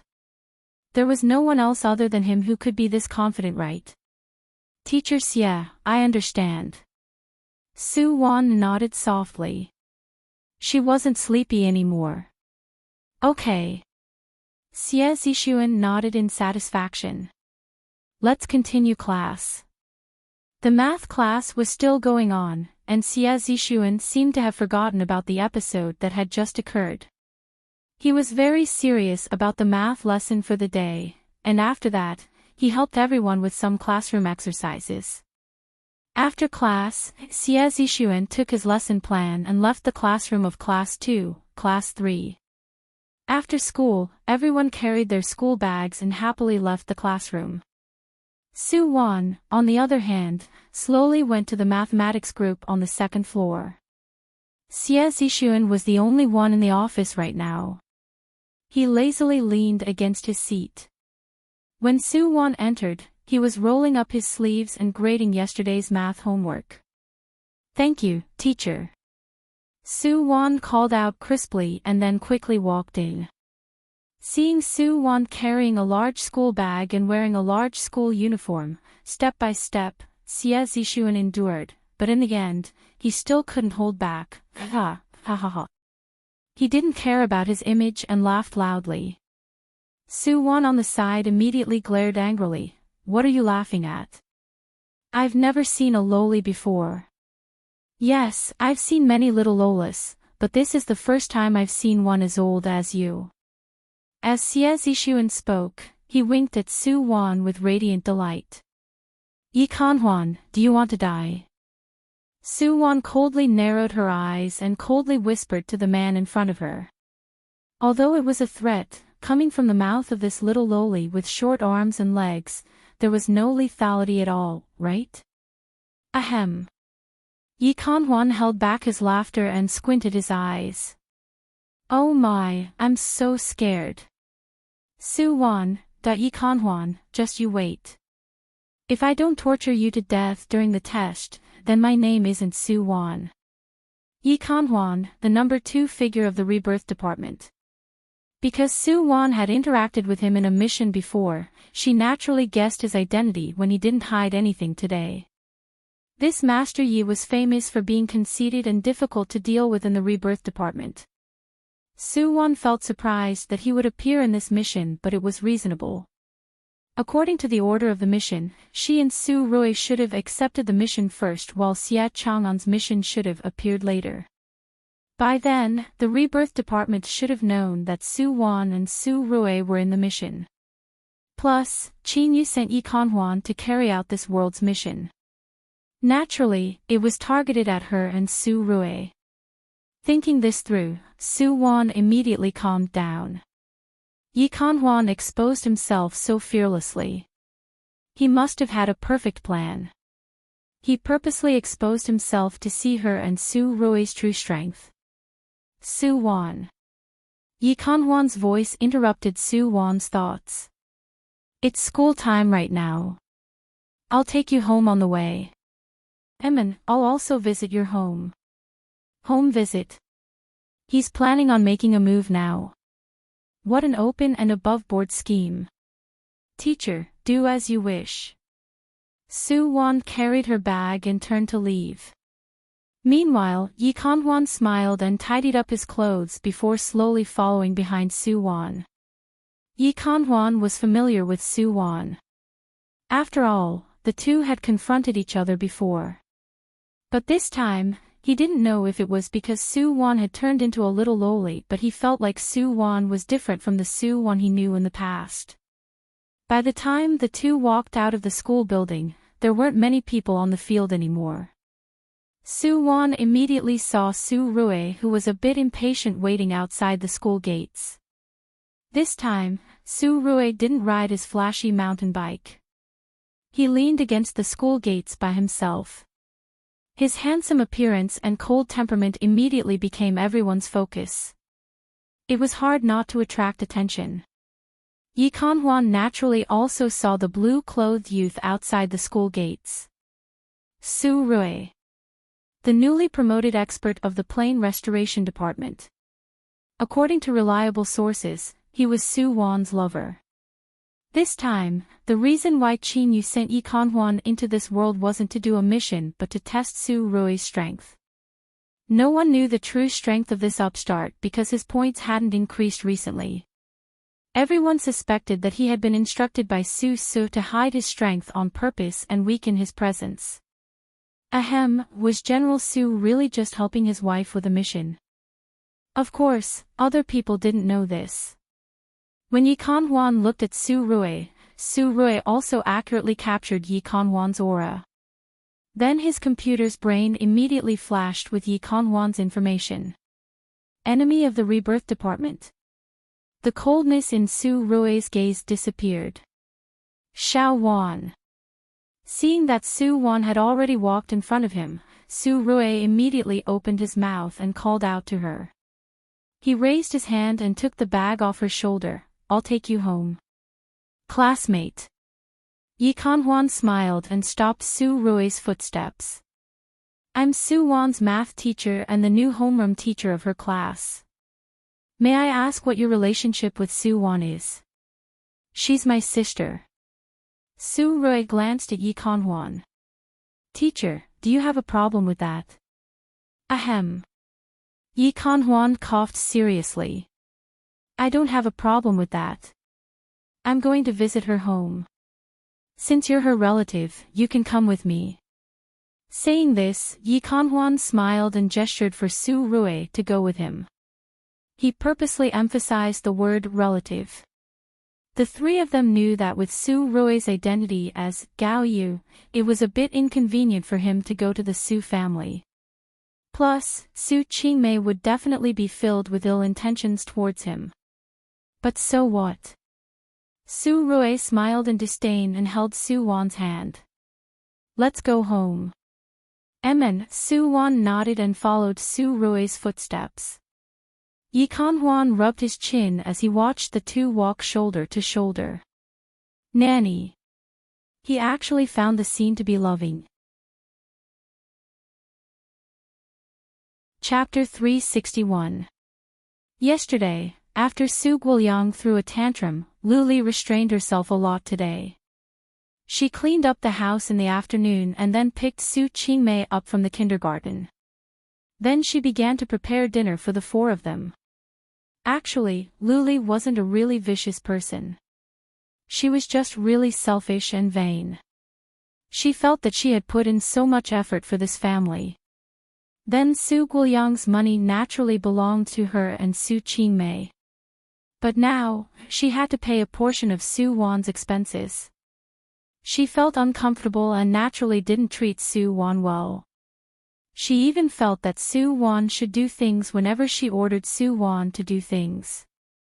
This time, Su Guoyang saying that he wanted to get a divorce scared Luli. She thought about it for half a night. Su Wan was stupid and wasn't suited to go to school. Once she graduated from middle school, she should let her go out and work. In the future, she could find someone to marry and get a betrothal gift. It wasn't a loss. Luli's mood improved a lot. Mom, I'm back. Luli was busy cooking when she heard Su Wan's childish voice. This brat had her father's support now. How dare she come back so late after school? Luli quickly walked out of the kitchen with a dark expression. Seeing Su Rui and Yi Kanhuan, she froze. You guys you're Su Wan's mom. I'm her homeroom teacher, Xie Zixuan. Yi Kanhuan smiled gently at Luli. Needless to say, Xie Zixuan's appearance was really gentle. Their Xie family's men were all refined and handsome men. Teacher Xie. Lu Li froze. Because she had gone to Shirsan Elementary School for a parent-teacher meeting before. At that time, Su Wan's homeroom teacher was a female teacher. I'm new. Didn't I just get promoted? Because I'm not familiar with the students, I took the liberty to visit them. Yi Kanhuan saw Lu Li's confusion and immediately smiled, adding a few words. Oh, I see. Teacher Xie, take a seat, take a seat. I'll go pour some tea for you. Saying this, Lu Li turned around and started working again. To Lu Li, being a teacher was a very noble and high-class job. She was a high-class intellectual. She couldn't be negligent. Yi Kanhuan smiled and sat on the sofa in the Su house as he watched Lu Li busy herself with work. Let's go back to my room. Seeing Xie Zixuan smile, Su Wan curled her lips and pulled him towards her room. At this time, Su Qingmei heard Xie Zixuan's words and quickly ran out. Su Qingmei naturally knew that Xie Zixuan was Xie Chang'an's uncle. Plus, she knew that Xie Chang'an's uncle was very powerful. Xie Chang'an himself and even his parents listened to him. Therefore, this teacher Xie Zixuan was also someone he had to curry favor with in this life. Su Qingmei had already fixed her clothes and hair in the room. She smiled at her familiar face in the mirror before rushing out. Sister, you're going back. Su Qingmei had just run out when she saw Su Wan pulling Su Rui back to the room. Seeing the familiar figure, Su Qingmei's smile froze. What was going on? Gao Yu, why was Gao Yu here? Moreover, he was with his sister. Qingmei. Hearing Su Qingmei's words, Su Wan had to stop and turn to look at the female lead. Qingmei, do you need something? Su Qingmei froze on the spot, staring at Su Rui's face. Hatred, resentment, anger, too many emotions intertwined together, causing her chubby little face to look abnormally pale. Child, what are you standing here for? Lu Li had just brought the teacup out. Seeing her daughter standing in the middle of the room, she couldn't help but ask. Wah! At this time, Su Qingmei suddenly started crying. Her cries were earth-shattering, even more pitiful than yesterday. Ah, I didn't say anything. Why are you crying? Lu Li didn't expect her daughter to suddenly cry. She awkwardly placed the teacup in front of Yi Kanhuan. Teacher Xie, don't mind her. She's still young and doesn't understand. It's fine, it's fine. What's wrong with her? Yi Kanhuan continued to smile warmly. He looked like he was watching a good show. Mother, I'm scared. Su Qingmei was shivering in Lu Li's arms. Mother, that big brother is so scary. Big brother. Lu Li thought of Su Rui who came in with Su Wan. She was too busy greeting teacher Xie that she almost forgot about the young man. Student, who are you? You don't look familiar. You're not from around here, right? Lu Li carried her daughter and patted her gently while looking at Su Rui suspiciously. Auntie, I'm Gao Yu. My mother is Dong Yuan. She's Qin Fang's distant cousin. My mother told me to come and visit my uncle and cousin. Su Rui answered calmly. Qin Fang was Su Wan's birth mother. Qin Fang's relative. The suspicion in Lu Li's eyes deepened. She had never heard Su Guoyang mention Qin Fang's relatives from her parents' side of the family. Could they really be distant relatives? Uncle-in-law. Cousin. Hearing Su Rui lie, Yi Kanhuan continued to smile while Su Qingmei's gaze flickered coldly in Lu Li's arms. What distant relatives? What uncle? It was a complete lie.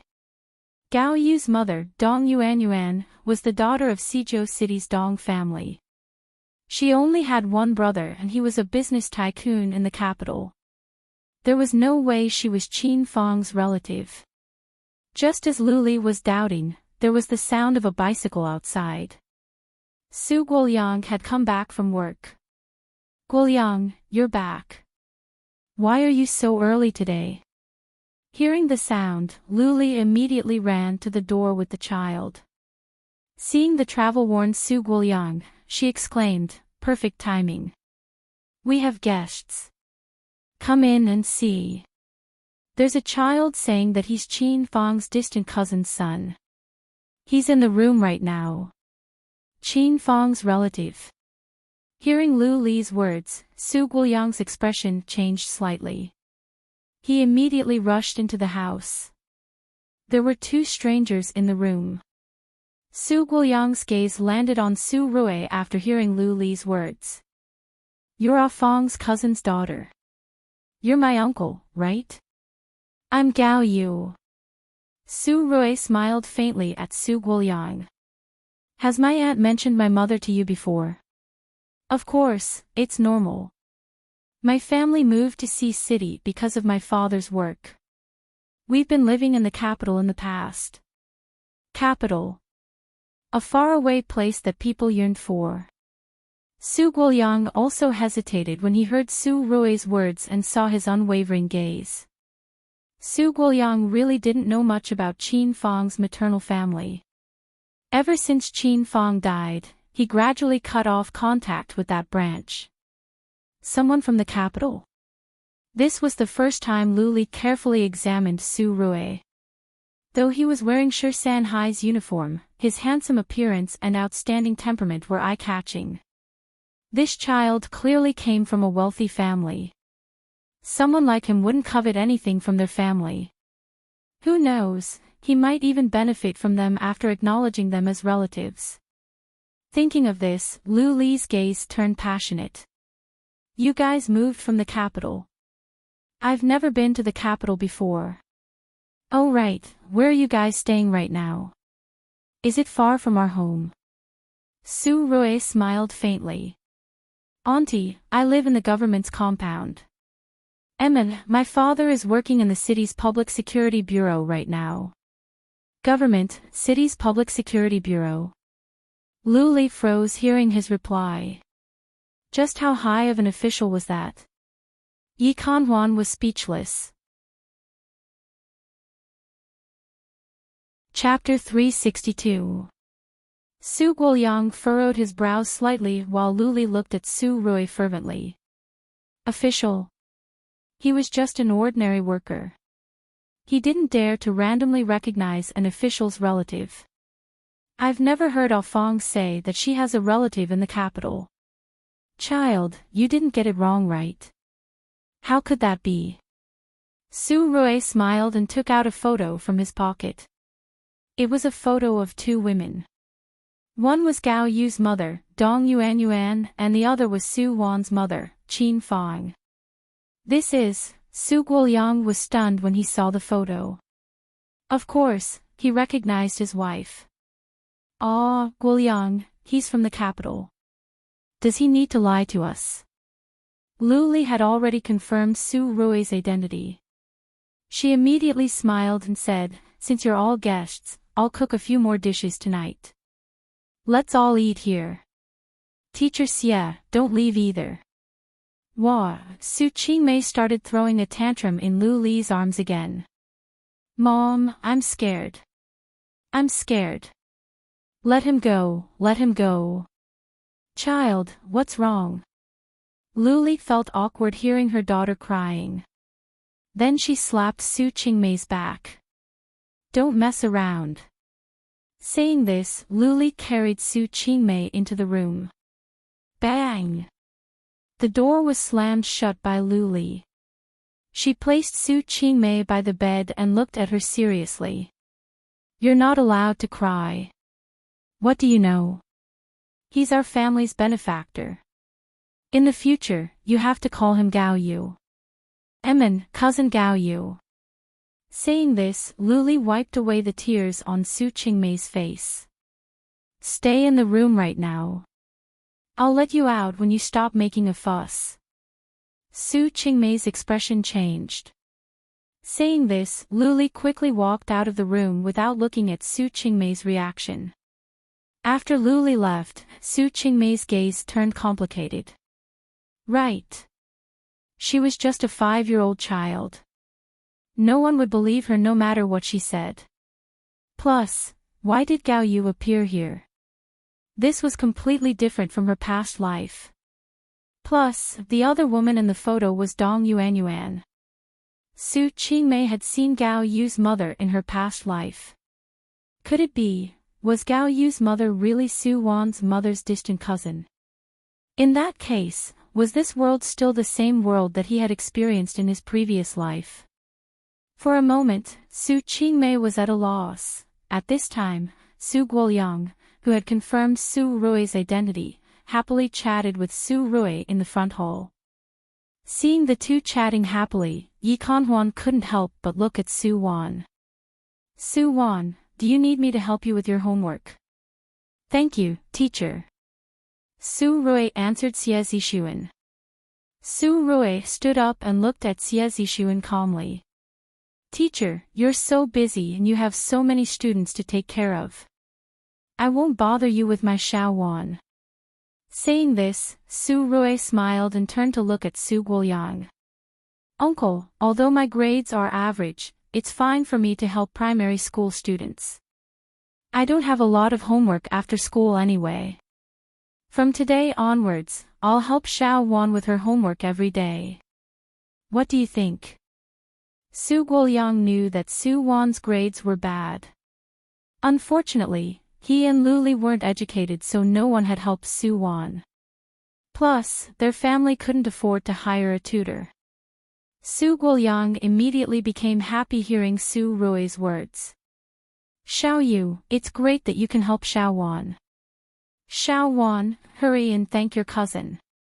Thank you, cousin.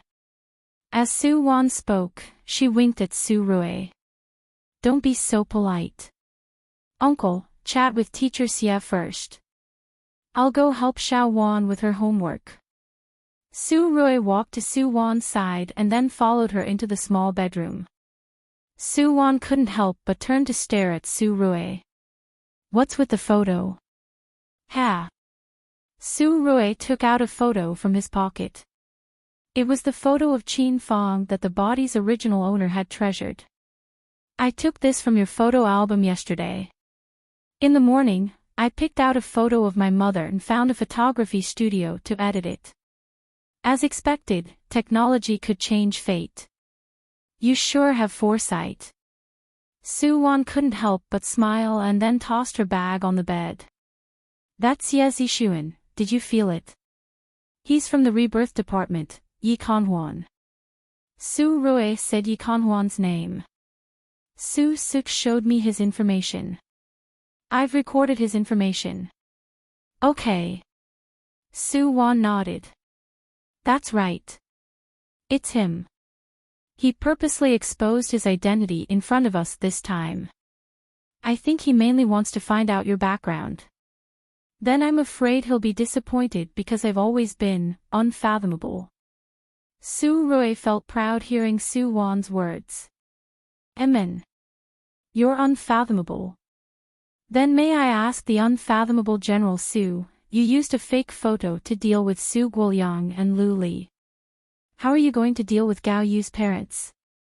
According to Su Qingmei's current age, Su Wan and Su Rui probably had to stay in this world for over a decade. Then, Su Guoyang and his wife would have to meet Gao Jian and his wife during this time, right? At that time, Su Rui's lies would naturally fall apart.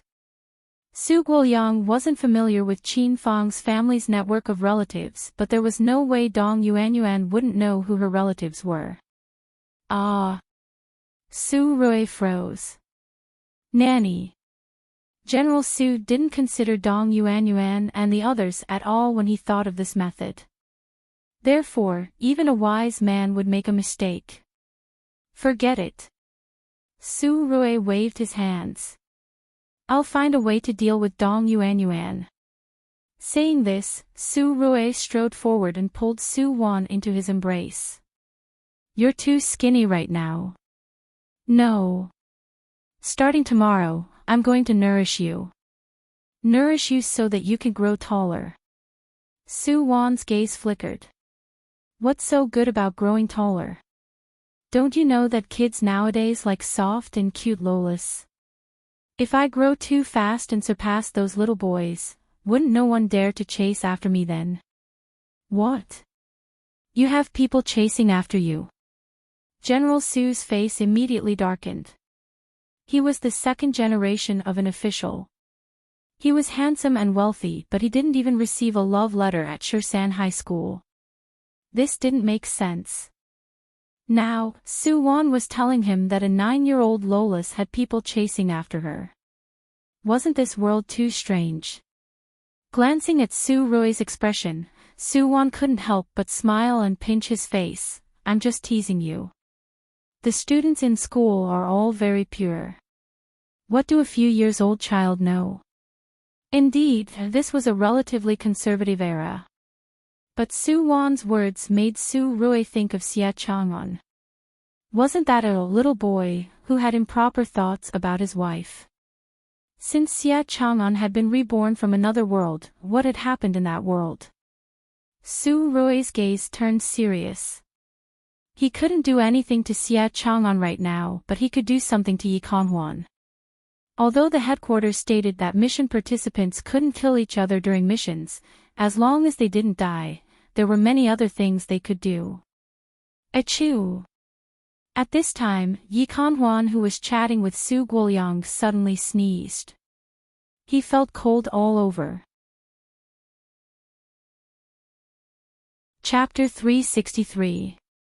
In the end, Yi Kanhuan didn't stay at the Su family for dinner because today was his first day at Shursan Elementary School. His elder brother and sister-in-law, Xia Chang'an's parents, had already prepared a table full of food to celebrate for him. Su Rui happily ate dinner at the Su family. Su Qingmei didn't make a fuss during dinner either. Instead, she would secretly observe Su Rui's every move, attempting to discover his secret. Unfortunately, Su Rui didn't say anything at the dinner table. He acted like an obedient child, so Su Qingmei couldn't tell anything. After dinner, Su Rui saw that it was still early, so he went to Su Wan's room under the pretense of tutoring. Okay. General Su couldn't do anything right now, but seeing his wife who looked like a steamed bun, he found it refreshing. If she was a bit fatter and had a bit more flesh on her face, it would definitely feel great when he pinched her. Su Wan was speechless. Seeing that Su Wan and Su Rui hadn't come out of the room, Su Qingmei went to the courtyard alone. Before she left, she saw Xia Chang'an outside. Her eyes brightened. Brother Chang'an, are you here to play with me? Xia Chang'an smiled faintly at Su Qingmei's bright eyes. He waved the small box in his hand. My uncle brought back chocolate from outside.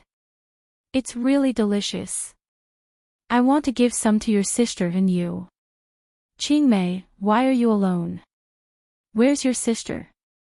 Is she doing her homework? Yeah. Su Qingmei's expression fell hearing Xia Chang'an ask about Su Wan. Was it because she was too young, so Xia Chang'an had been purposely ignoring her? He seemed to care more about her sister. I'll go see her. If she doesn't know anything, I can help her. Xia Chang'an naturally knew about Su Wan's grades. In his past life, because Su Wan wasn't good at studying and she wasn't Lu Li's biological daughter, she dropped out of school after middle school. After that, she had been working in a clothing factory in the city. She was talented in designing, and it had always been her regret that she didn't go to university. In this life, Xia Chang'an hoped that he could help Su Wan go to university so that she could complete her dream and become an outstanding fashion designer. Brother Chang'an. Seeing that Xia Chang'an was going to look for Su Wan, Su Qingmei immediately stopped him. Cousin is tutoring my sister. You don't need to go, right? Su Qingmei didn't feel good. In her past life, Su Qingmei had no lack of pursuers since middle school. Even after she entered university, there were still many guys chasing after her. Su Qingmei was used to being the center of attention. Now that she suddenly became a little brat, she had to watch everyone revolve around Su Wan. Su Qingmei felt really uncomfortable.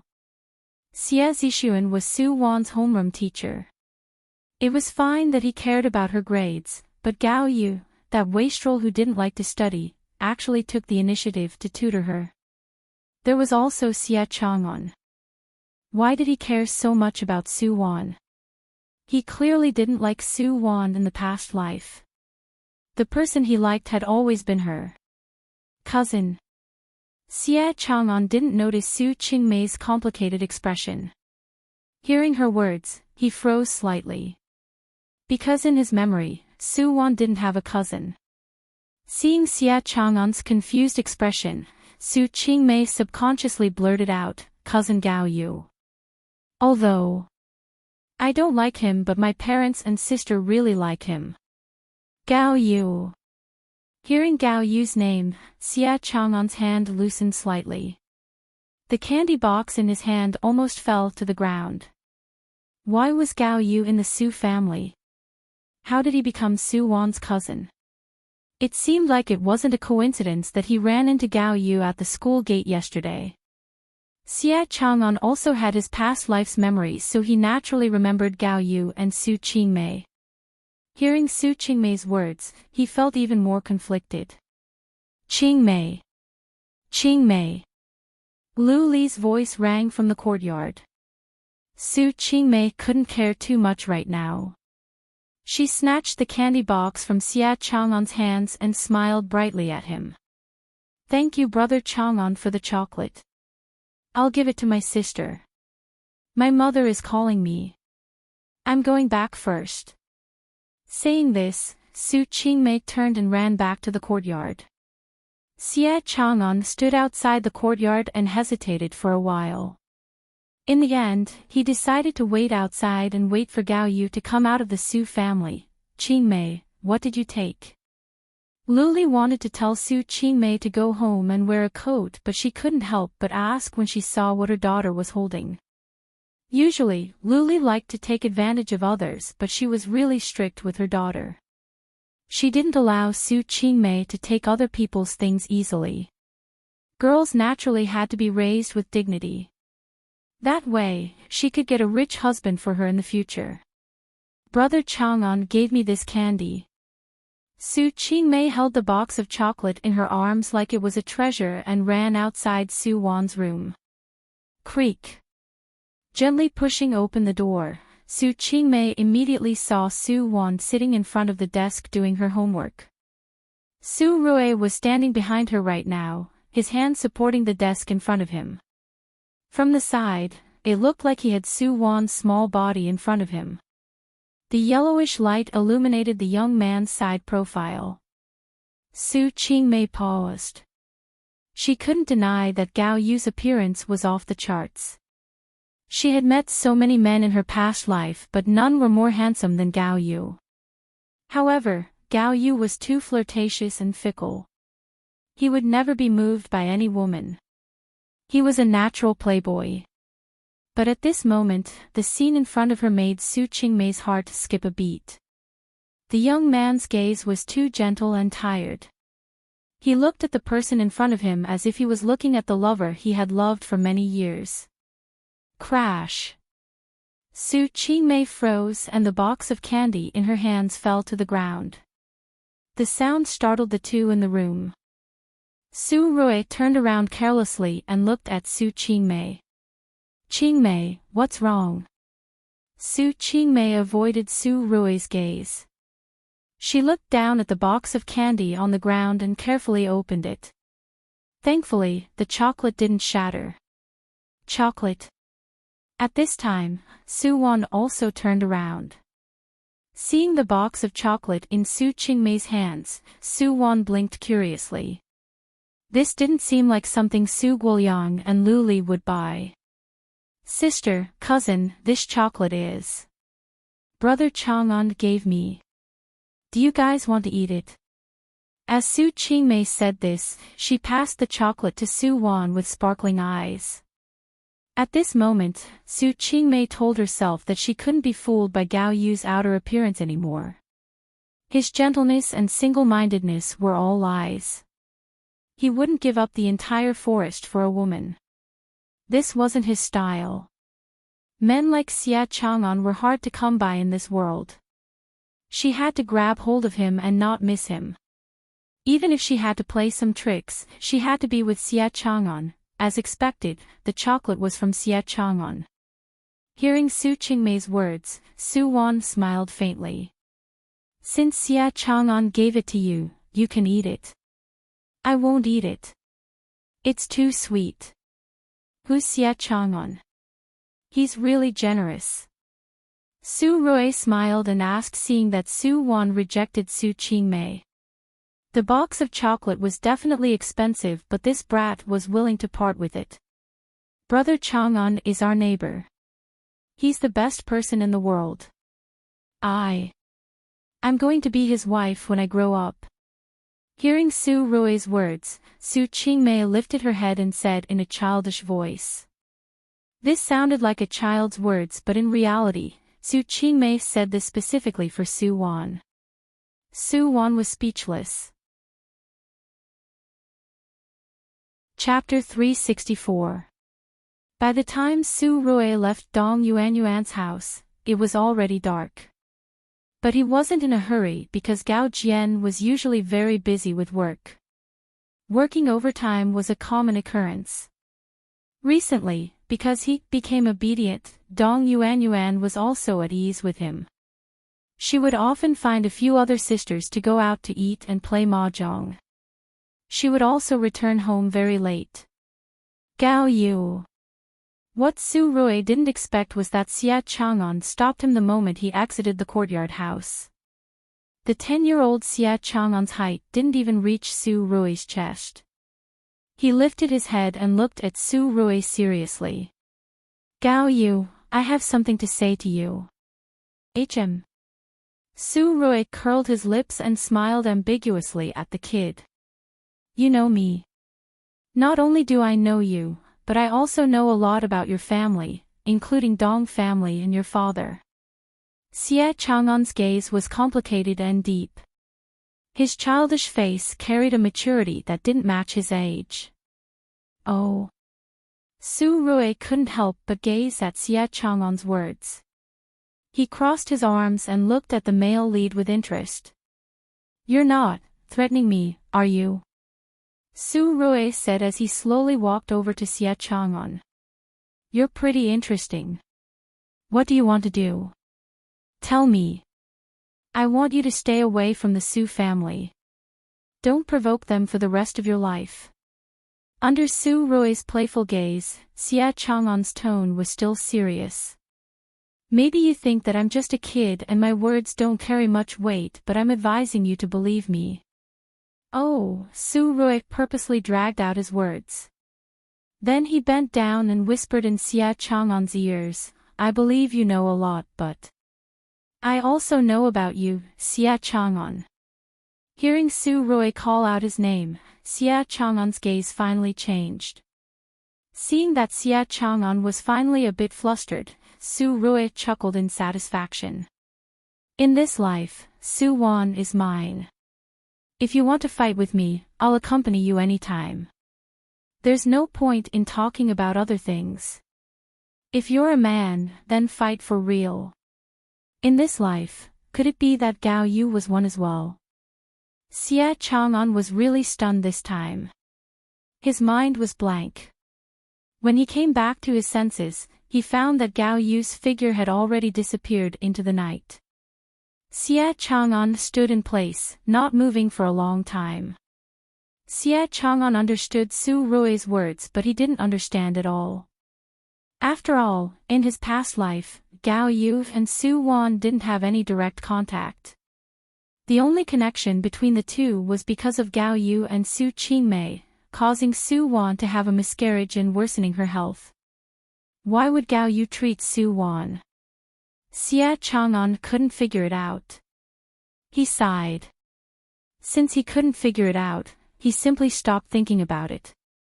Since there was such a thing as rebirth in this world that was beyond the scope of science, what else couldn't happen? Gao Yu was right. This life should be a brand new beginning. If he still cared and loved Su Wan, then he should start from the beginning and move her heart step by step. So what if there was such a strong opponent? He might not necessarily lose. Thinking of this, Xia Chang'an's gaze gradually became determined. The next day, Su Wan still sat in Su Guoyang's car and arrived at the school gate. The moment she got off, she saw Xia Chang'an standing outside the school gate looking around, clearly waiting for her. Bye, Dad. After waving goodbye to Su Guoyang, Su Wan pretended not to see Xia Chang'an. She carried her backpack and walked towards the school building. Su Wan. Xia Chang'an immediately chased after Su Wan. How come I didn't see you after school yesterday? I slept in class and teacher Xia called me to his office. Su Wan faintly answered Xia Chang'an's words. Ah. The teacher Xia Su Wan was talking about should be her uncle, Xia Zishuan, right? I'll wait for you tonight. Let's go after school, okay? Xia Chang'an chased after Su Wan and couldn't help but ask. Together. Su Wan stopped and looked at Xia Chang'an. Why?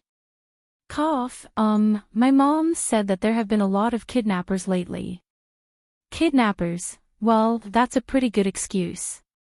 Su Wan revealed a hesitant expression. But cousin promised to pick me up from school every day. Cousin. Wasn't that Gao Yu? Xia Chang'an's expression turned serious hearing Su Wan mention his love rival. Your cousin is a high school student, right? Doesn't he end school late? Does he skip class every day to pick you up? Even if he does pick you up, we're neighbors. We're going the same way. We can take care of each other if we go together. Okay. After hesitating, Su Wan nodded. Then let's go together. Oh right, thank you for the chocolate you gave my sister. She likes it a lot. Ha! Xia Chang'an froze. After saying that, Su Wan quickly walked forward. I'm going to be late. I can't talk to you anymore. See you after school. Xia Chang'an was speechless. The chocolate was for you, for you, for you. Xia Chang'an was gloomy. He was the one who left the expensive chocolate for Su Wan. How did it become for Su Qingmei? Because of this misunderstanding, Xia Chang'an felt uneasy the entire day. Finally, school ended. He immediately packed his backpack and left his class as fast as he could. But the moment he arrived at the door, he saw a certain calm man holding a lesson plan standing there. Uncle. Xia Chang'an saw Yi Kanhuan's figure and immediately called out weakly. Chang'an. School ended, right? Let's go. I'll go home with you. Yi Kanhuan smiled and grabbed Xia Chang'an's shoulder. He pulled him towards the stairs. Male lead, be good. You're the female lead. Stop messing around with Su Wan and the others. Uncle, Xia Chang'an was pulled downstairs by Yi Kanhuan. When they were walking out of the school, Xia Chang'an immediately saw Su Rui. He couldn't help but want to say something, but Yi Kanhuan interrupted him halfway. Chang'an. Your grades haven't been stable recently. Starting from today, I'm going to make up for it. Xia Chang'an was speechless. He went from the top 3 to the top of the grade. You call that unstable? Can you tell me what stability is? Uncle, Xia Chang'an wanted to say something, but Yi Kanhuan interrupted him again. Chang'an, the city is going to be holding the Olympic math competition. I think you have a chance of getting a good ranking. So during this time, don't get distracted and don't play around. I'll be monitoring you. Xia Chang'an was speechless. Therefore, the pitiful male lead was taken away by Yi Kanhuan right under Su Rui's eyes. When Su Wan came out of school, she was a bit surprised to not see Xie Chang'an. "Where's Xie Chang'an?" Su Wan glanced at Su Rui and couldn't help but ask. "His uncle took him away." Su Rui shrugged and then patted the back seat of his bicycle. "Come, little lowly. Brother will take you for a ride." In order to take Su Wan, Su Rui specially switched to a permanent bicycle with a back seat. Su Wan looked at the brand new bicycle and then at the smiling Su Rui. "You want to dismiss me with a bicycle? But I like it. Let's go. Let's go." Chapter 365. Because Su Rui often picked up Su Wan from school, he naturally became familiar with the people in the Sihiyuan after a long time. Because his family's conditions were good, Su Rui would buy a lot of candy and biscuits to bring to the children in the Sihiyuan every few days. The neighbors in the courtyard also gradually knew that the Su family had a very rich relative. Though she was Qin Fang's relative, Luli felt like she had a lot of face. Especially after Su Rui brought a bottle of perfume from Hong Kong for her, Luli became even more enthusiastic towards Su Rui. Her attitude towards Su Wan kept getting better and better. Seeing that his family was finally harmonious, Su Guoyang also let out a sigh of relief in his heart. Only Su Qingmei was unhappy. In her past life, Gao Yu had harmed her too badly. She couldn't convince herself to peacefully get along with Gao Yu. Therefore, as long as Su Rui came to the Su family, Su Qingmei would think of a way to avoid him and go to the courtyard or the streets to play by herself. Su Qingmei really wanted to find Xie Chang'an, but for some reason, Xie Chang'an hadn't left the house recently. Su Qingmei didn't dare to rashly go to the Xie family. She could only wander back and forth in front of Xie family's courtyard. "Hi!" At this time, a handsome man suddenly walked out of the courtyard. He smiled and greeted Su Qingmei. "Teacher Xie." Su Qingmei saw Yi Kanhuan's figure and immediately called him sweetly.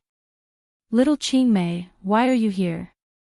Yi Kanhuan looked at Su Qingmei's small figure and asked gently, "Do you want to find Brother Chang'an to play with?" Su Qingmei immediately nodded. "I haven't seen Brother Chang'an for a few days. Is he sick? I'm really worried about him." "Aw, you're such a good child." Yi Kanhuan patted the female lead's head. "Come here. Uncle will take you inside to find Brother Chang'an to play." Saying this, Yi Kanhuan pulled Su Qingmei's hand and led her to the Xie family. Xie family and the Su family were both ordinary working families, but Xie family's house was a bit bigger than the Su family's. Xie Chang'an's room was also very spacious. In her past life, Su Qingmei had come to this room with Su Wan many times. But this was the first time she came to Xie Chang'an's room. At this time, Xie Chang'an had just finished the math questions Yi Kanhuan left for him. He was thinking about finding time to find Su Wan this weekend when he heard the door open. "Brother-in-law, I'm done." "Childhood sweetheart." At first, Xie Chang'an thought it was Yi Kanhuan. But when he looked up, he saw little Su Qingmei. She blinked her clear and charming eyes, timidly standing at his door. "Qingmei, why are you here?" Seeing Su Qingmei, Xie Chang'an's gaze brightened. "Did your sister bring you here? Where is Su Wan?" Su Wan hearing Xie Chang'an asking about Su Wan, Su Qingmei's gaze darkened. Then she couldn't help but smile. "Brother Chang'an wants to find my sister? Big sister and cousin are doing homework in the room. They have to do it for a long time every day. I don't even have time to play with big sister. Cousin is the worst." "Gao Yu again," Xie Chang'an pursed his lips. "Tomorrow is the weekend. My uncle is taking me to the park to play. Do you and your sister want to go?" Sure, Sure. I love boating in the park. Su Qingmei clapped her hands happily hearing Xia Chang'an's words. Okay, then it's settled. Tomorrow morning at 8, I'll wait for you guys outside your house. Xia Chang'an couldn't help but reveal a smile seeing that Su Qingmei agreed. But the next day, when Xia Chang'an and Yi Kanhuan came to the Su family's courtyard, Su Rui and Song Yang were already waiting there. Gao Yu, isn't that the Shota from the other day? Song Yang's memory had always been good. Seeing Xia Chang'an's figure, he immediately moved closer to Su Rui and chuckled. No wonder you didn't want to play ball with me and insisted on going to the park. You're such a good brother, right? You want to protect him 24/7. Su Rui was speechless. If possible, General Su didn't mind protecting him 24/7. Really? Not long later, Su Wan and Su Qingmei came out. It was said that girls loved to be beautiful. Even Lolas who were only a few years old would dress up before going out to play. But, seeing the big red flower on Su Wan's head, Su Rui's lips twitched. Su Wan, you're doing this on purpose, right? Ah. Yi Kanhuan also saw Su Wan's attire. Nanny, Su Wan, you really know how to make your presence known. I can't even pretend that I don't see you. Compared to Su Wan's tacky appearance, the little Su Qingmei had her hair in a bun and wore a red knitted skirt. She blinked her big eyes and looked really cute. Oh my! Little Lolas. When Song Yang saw such a cute little girl, he immediately took out a lollipop from his pocket with a smile. Come. Call me Big Brother. Big Brother will give you candy. Su Qingmei was speechless. Are you crazy? Ignoring Song Yang's lollipop, Su Qingmei happily ran over to Xia Chang'an and happily pulled his hand. Song Yang was speechless. Nanny. Little Lolas didn't even like to eat lollipops now. This didn't make sense. Everyone's here. Let's go. Yi Kanhuan waved his hands. You guys need to take care of your sisters as brothers. Chang'an, hold Qingmei's hand and don't let her run around. Gao Yu, lead Su Wan. Let's go. Song Yang, who was ignored again, was speechless. There were 3 large parks in Sea City. The one closest to Su Wan's home was Nanhu Park. This park still had fees. The entrance fee was 2 yuan per person. Of course, children didn't need to pay. Yi Kanhuan originally wanted to pay for the entrance fee himself. After all, he was the adult in this group. Cough. Although other than Song Yang, everyone else was fake underage. But when we arrived at the park entrance, young Master Song, who had been ignored, finally made his presence known. He took out a 10 yuan bill and shouted, "Keep the change. You can keep the rest as a tip."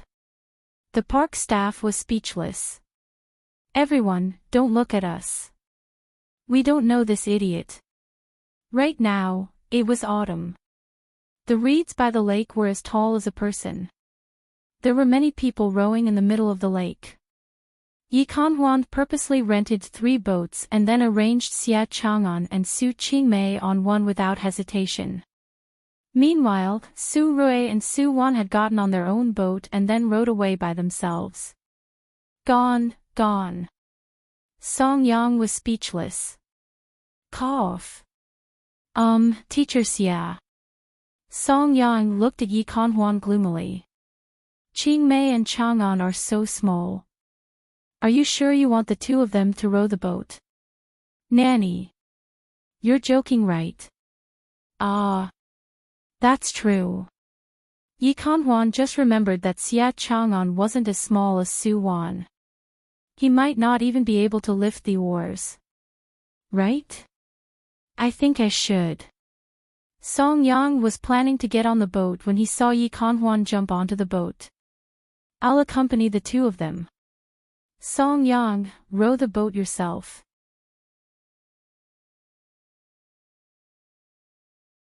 Chapter 366. The autumn breeze blew gently on the surface of the lake. Su Rui rowed the boat to the center of the lake and then stopped the boat. He comfortably stretched his legs and patted his knees. "Come, wife, lie here." Su Wan smiled and laid on Su Rui's legs. After coming to this world, due to her age, Su Wan didn't have time to come out. This was her first time coming out to play. Although there was a large group of people, at least right now, there was only her and Su Rui here. "Su Rui, do you know? When I was young, I really envied those children who had families to play with them. I'm really envious. No, I should say that I'm really jealous of them." Su Wan narrowed her eyes and looked at the azure sky. The sky in this era was really blue. Even the air was especially fresh. When she was young, hearing Su Wan's words, Su Rui raised his hand and caressed her black hair with his slender fingers. "Su Wan, can you tell me about your childhood?" Other than knowing that she came from a collapsed plane, Su Rui knew nothing else about her past. "When I was young." Su Wan blinked. "Other than studying, my childhood was all about learning. I learned all kinds of etiquette, musical instruments, dance, and all kinds of financial knowledge. As for me, I should be a top student, right?" Saying this, Su Wan couldn't help but smile to herself. Her parents' coldness and the family's infighting. Her childhood was dull and cold. "I'm not a child that was blushed by others." Su Wan's gaze gradually turned sorrowful. She had never told anyone about her past. Other than Su, no one knew about her past. "How should I put it?" Su Wan sighed. "My mother is the evil supporting female character in other people's eyes. She's the eldest miss of the Qin family. She was engaged to my father since she was young, but she wasn't the person my father liked. But in the end, for the family's benefits, the two still got together and even had me. The year I was born, my father's lover also had a child. She was born a month before me. Her name is Su Yu." Su Yu, that world's real female lead. They were sisters. They had almost the same appearance, but their lives were as different as heaven and earth. After my mother found out about Su Er's existence, she immediately paid someone to send her away. After losing her daughter, my father's true love fell ill, and soon passed away. Because of this, my father and my mother had been in a cold war for many years, and my father didn't like my existence. Similarly, because I'm not a boy, my mother doesn't like me. She worked so hard to get pregnant, but in the end, she only gave birth to a useless daughter. Do you think she'll treat me well?" "Wife." Hearing Su Wan's words, Su Rui lowered his head and bent down, pressing his forehead against Su Wan's forehead. "Don't say it, don't think about it. It's all in the past, in the past." He didn't want to listen anymore. He didn't even dare to. How much had his beloved wife suffered in the past? How many tears had he shed? As long as he thought of this, Su Rui's heart would ache unbearably. He knew that everything Su Wan said was definitely the most insignificant thing in her life. She had even more bitter and painful things buried in the bottom of her heart. "It's in the past." Su Wan took a deep breath and blinked, quietly looking at Su Rui's face. "Yeah, it's all in the past. No matter if it was Su Yu, Qin Qing, Xing Yi, or Li Fei, they didn't exist anymore. The only person who could witness and participate in her past was Su Su. Su Su. Su Wan hadn't thought of that man's name in a long time. While the two of them were silent, Song Yang had already rowed the boat and rushed over. Su Rui was speechless. "You're blind. Bringing you out was the biggest mistake I made today, no one else." Gao Yu, Gao Yu." Song Yang saw Su Rui's figure from afar and immediately rowed towards him with all his might. But as he rowed, his boat automatically changed direction and kept going in circles. Song Yang was speechless. Damn! Did I run into a wall or something? Pfft, wait, what's going on? Song Yang's face paled. Seeing Su Rui nearby, he put down the oars and lifted his arms, shouting, Gao Yu! Gao Yu! Hurry and come over. Ah! Su Rui and Su Wan also noticed Song Yang's strangeness, but they didn't move. They even turned around, pretending not to hear Song Yang's shout. Water controller, Yi Kanhuan. This was Yi Kanhuan's cheat. Su Rui had seen Yi Kanhuan's information before, so he naturally knew what his ability was. Song Yang, are you okay? Yi Kanhuan asked loudly from the other boat. Song Yang was so emotional he was about to cry hearing Yi Kanhuan's voice. Teacher Xie, I don't know what's wrong either. I just can't move the boat. Don't worry. Let me take a look. Not long later, Yi Kanhuan rowed the boat to Song Yang's side. Then he got up and jumped onto Song Yang's boat. The boat shook violently. Song Yang's heart jumped along with it. Luckily, Yi Kanhuan quickly stabilized the boat. Okay, it's okay. Yi Kanhuan smiled at Song Yang and then glanced at Xie Chang'an and Su Qingmei. Chang'an, look after Qingmei. Uncle will help brother Song Yang fix his boat first. Oh. Xie Chang'an nodded hearing Yi Kanhuan's voice. Actually, he could row the boat himself. Plus, Xie Chang'an was a good swimmer, so he wasn't worried about any accidents happening. In order to create an opportunity for the male and female leads, Yi Kanhuan is trying his best. Su Rui looked at the situation and couldn't help but mutter to Su Wan. This is just the beginning. Yi Kanhuan has no bottom line.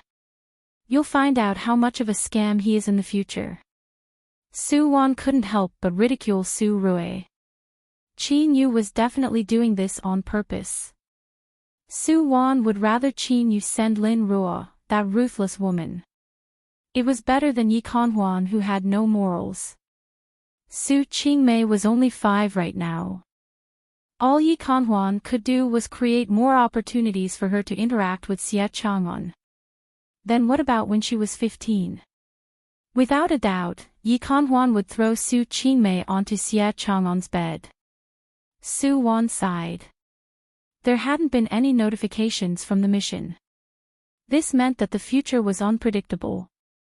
Yi Kanhuan's method had a high possibility of success. After all, although Xie Chang'an didn't love Su Qingmei in his past life, he didn't hate her either. If Su Qingmei grasped it well in this life and Yi Kanhuan was assisting her, the chances of the two of them being together was very high. Of course, if Su Wan made a move now, she could easily take back Xie Chang'an, who had his past life's memories from Su Qingmei. But Su Wan didn't want to use hypocritical feelings to hurt others anymore. In the past, she was blinded by hatred. That was why she coldly used innocent people's feelings. Actually, what difference was there between her and Su Su? For her own mission, she didn't hesitate to trample on other people's feelings and ruin their sincerity. She didn't want to be a mission enforcer like this anymore. Actually, Xie Chang'an didn't do anything wrong. He really was a good man. Even if he was reborn, he deserved to have a good woman. As for Su Qingmei, Su Wan couldn't help but look at Su Qingmei, who was leaning against Xie Chang'an and smiling brightly. A leopard couldn't change its spots.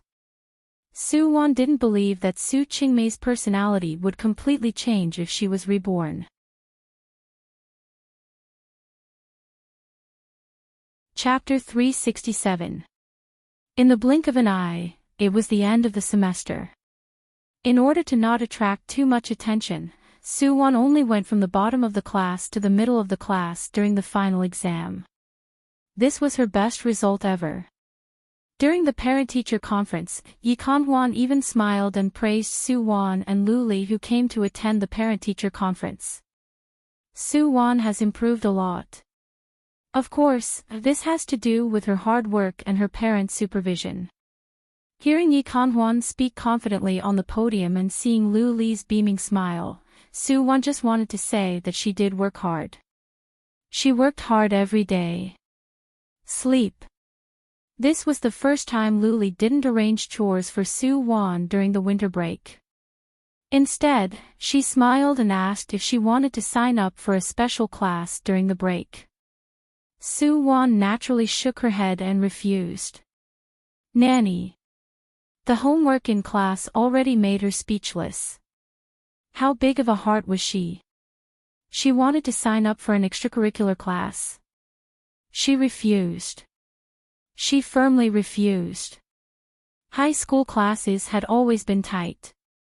After Su Wan's break, Su Rui would only come to the Su family every few days because he was too busy. At the end of the year, Su Rui finally had his winter break, but Dong Yuanyuan wanted to bring him back to the Dong family in the capital. Because he knew that he had to stay in this world for over a decade, he naturally had to get along well with his family.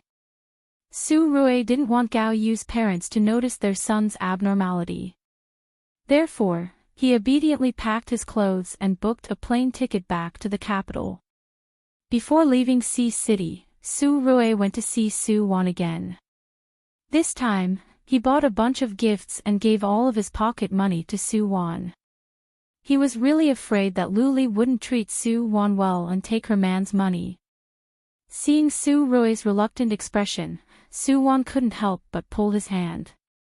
A month will pass quickly. We need to get used to life in this world. You'll be in the 3rd year of high school next year.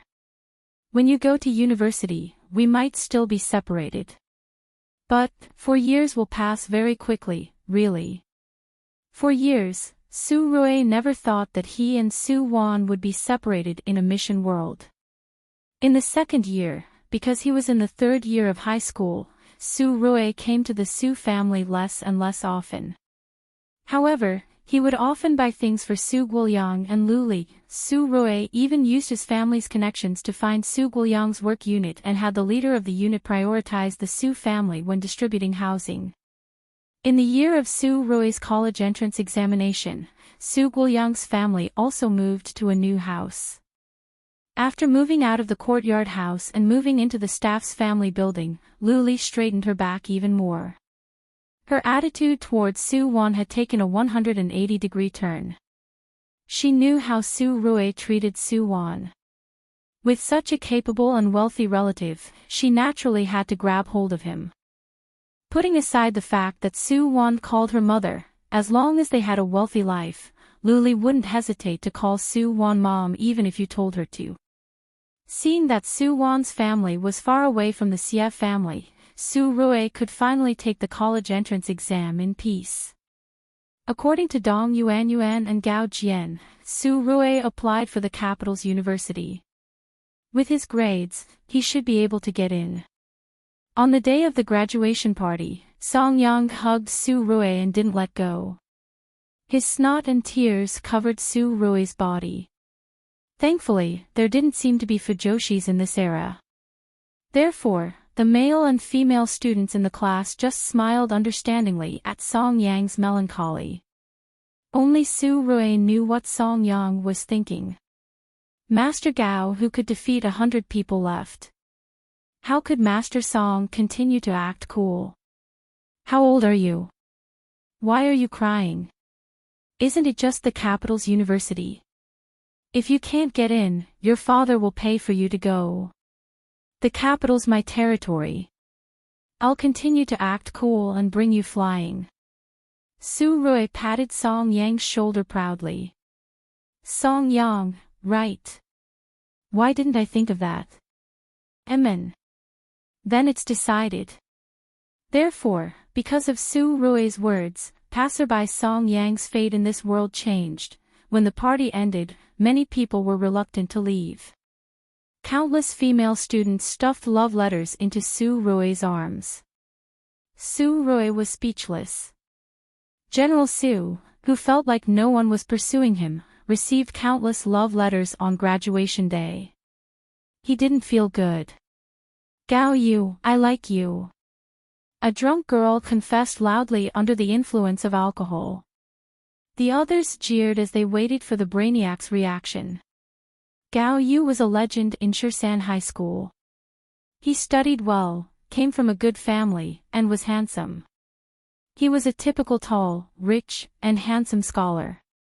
All the boys in Shirsan High School added together couldn't compare to Gao Yu.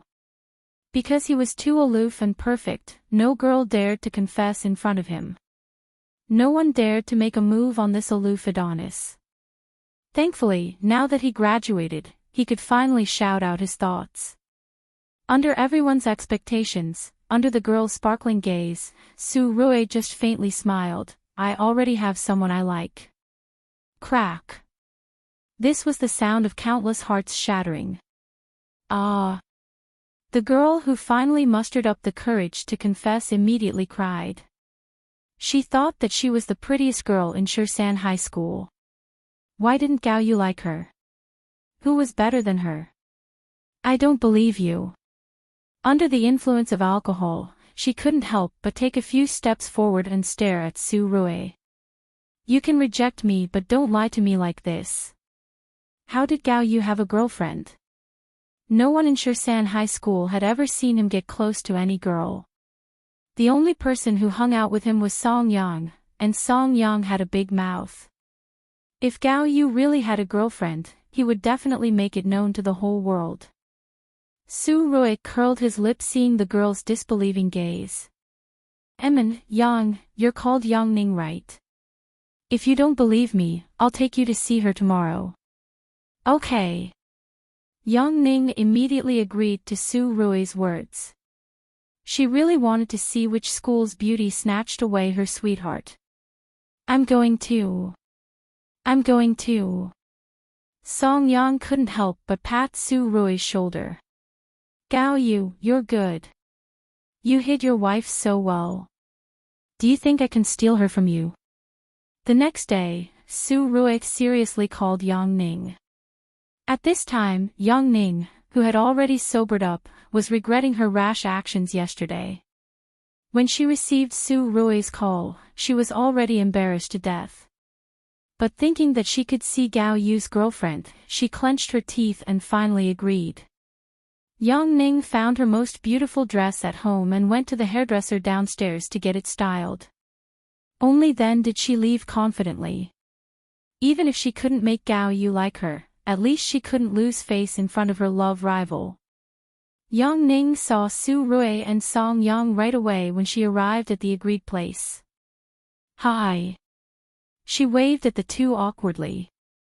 Song Yang's gaze brightened seeing Yang Ning's fashionable and beautiful outfit. I didn't expect our class beauty to be so beautiful when she's dressed up. Gao Yu, do you regret it? Su Rui glanced at Song Yang but didn't say anything. Let's go. Saying this, Su Rui walked forward alone. Not long later, the three of them arrived outside Shirsan Elementary School. It was the end of school right now. Chapter 368. Did Gao Yu like mature women? Yang Ning was shocked by her own thoughts. Song Yang habitually went to the store to buy 2 lollipops and then 2 bottles of water for Su Rui and Yang Ning.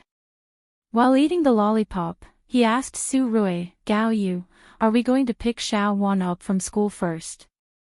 Su Rui didn't say anything. Yang Ning finally let out a sigh of relief hearing Song Yang's words. So they were here to pick up students from school.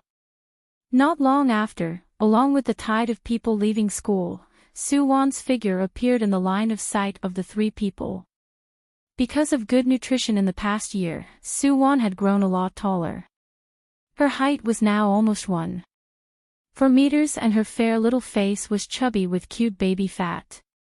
Seeing Su Rui and Song Yang, Su Wan smiled and waved at them. When Su Wan's gaze landed on Yang Ning, her gaze flickered. Her woman's intuition told her that this was definitely her love rival, but her level was too low. One look and you could tell that she was cannon fodder. No, it should be said that all love rivals were cannon fodder in Su Wan's eyes. You guys are here. Su Wan smiled at Su Rui and Song Yang. She lifted her arm and tossed her school bag to Su Rui. I'm so envious that you guys will be free after the college entrance exam. Don't worry. You'll grow up eventually. Song Yang couldn't help but laugh hearing Su Wan's words. Then he looked at Su Rui anxiously. Let's go. You can take us to see your girlfriend now, right? To be honest, Song Yang cared more about Su Rui's matters than his own. As a qualified lackey, how could he not know that his boss had a girlfriend? What a failure, a complete failure. Last night, he did some self-reflection. Song Yang decided that he must leave a heroic image in front of his future sister-in-law today and then hug her thigh tightly. He happily decided. Hearing Song Yang's words, Su Rui smiled gently and touched Su Wan's hair. Didn't I bring you guys here to see?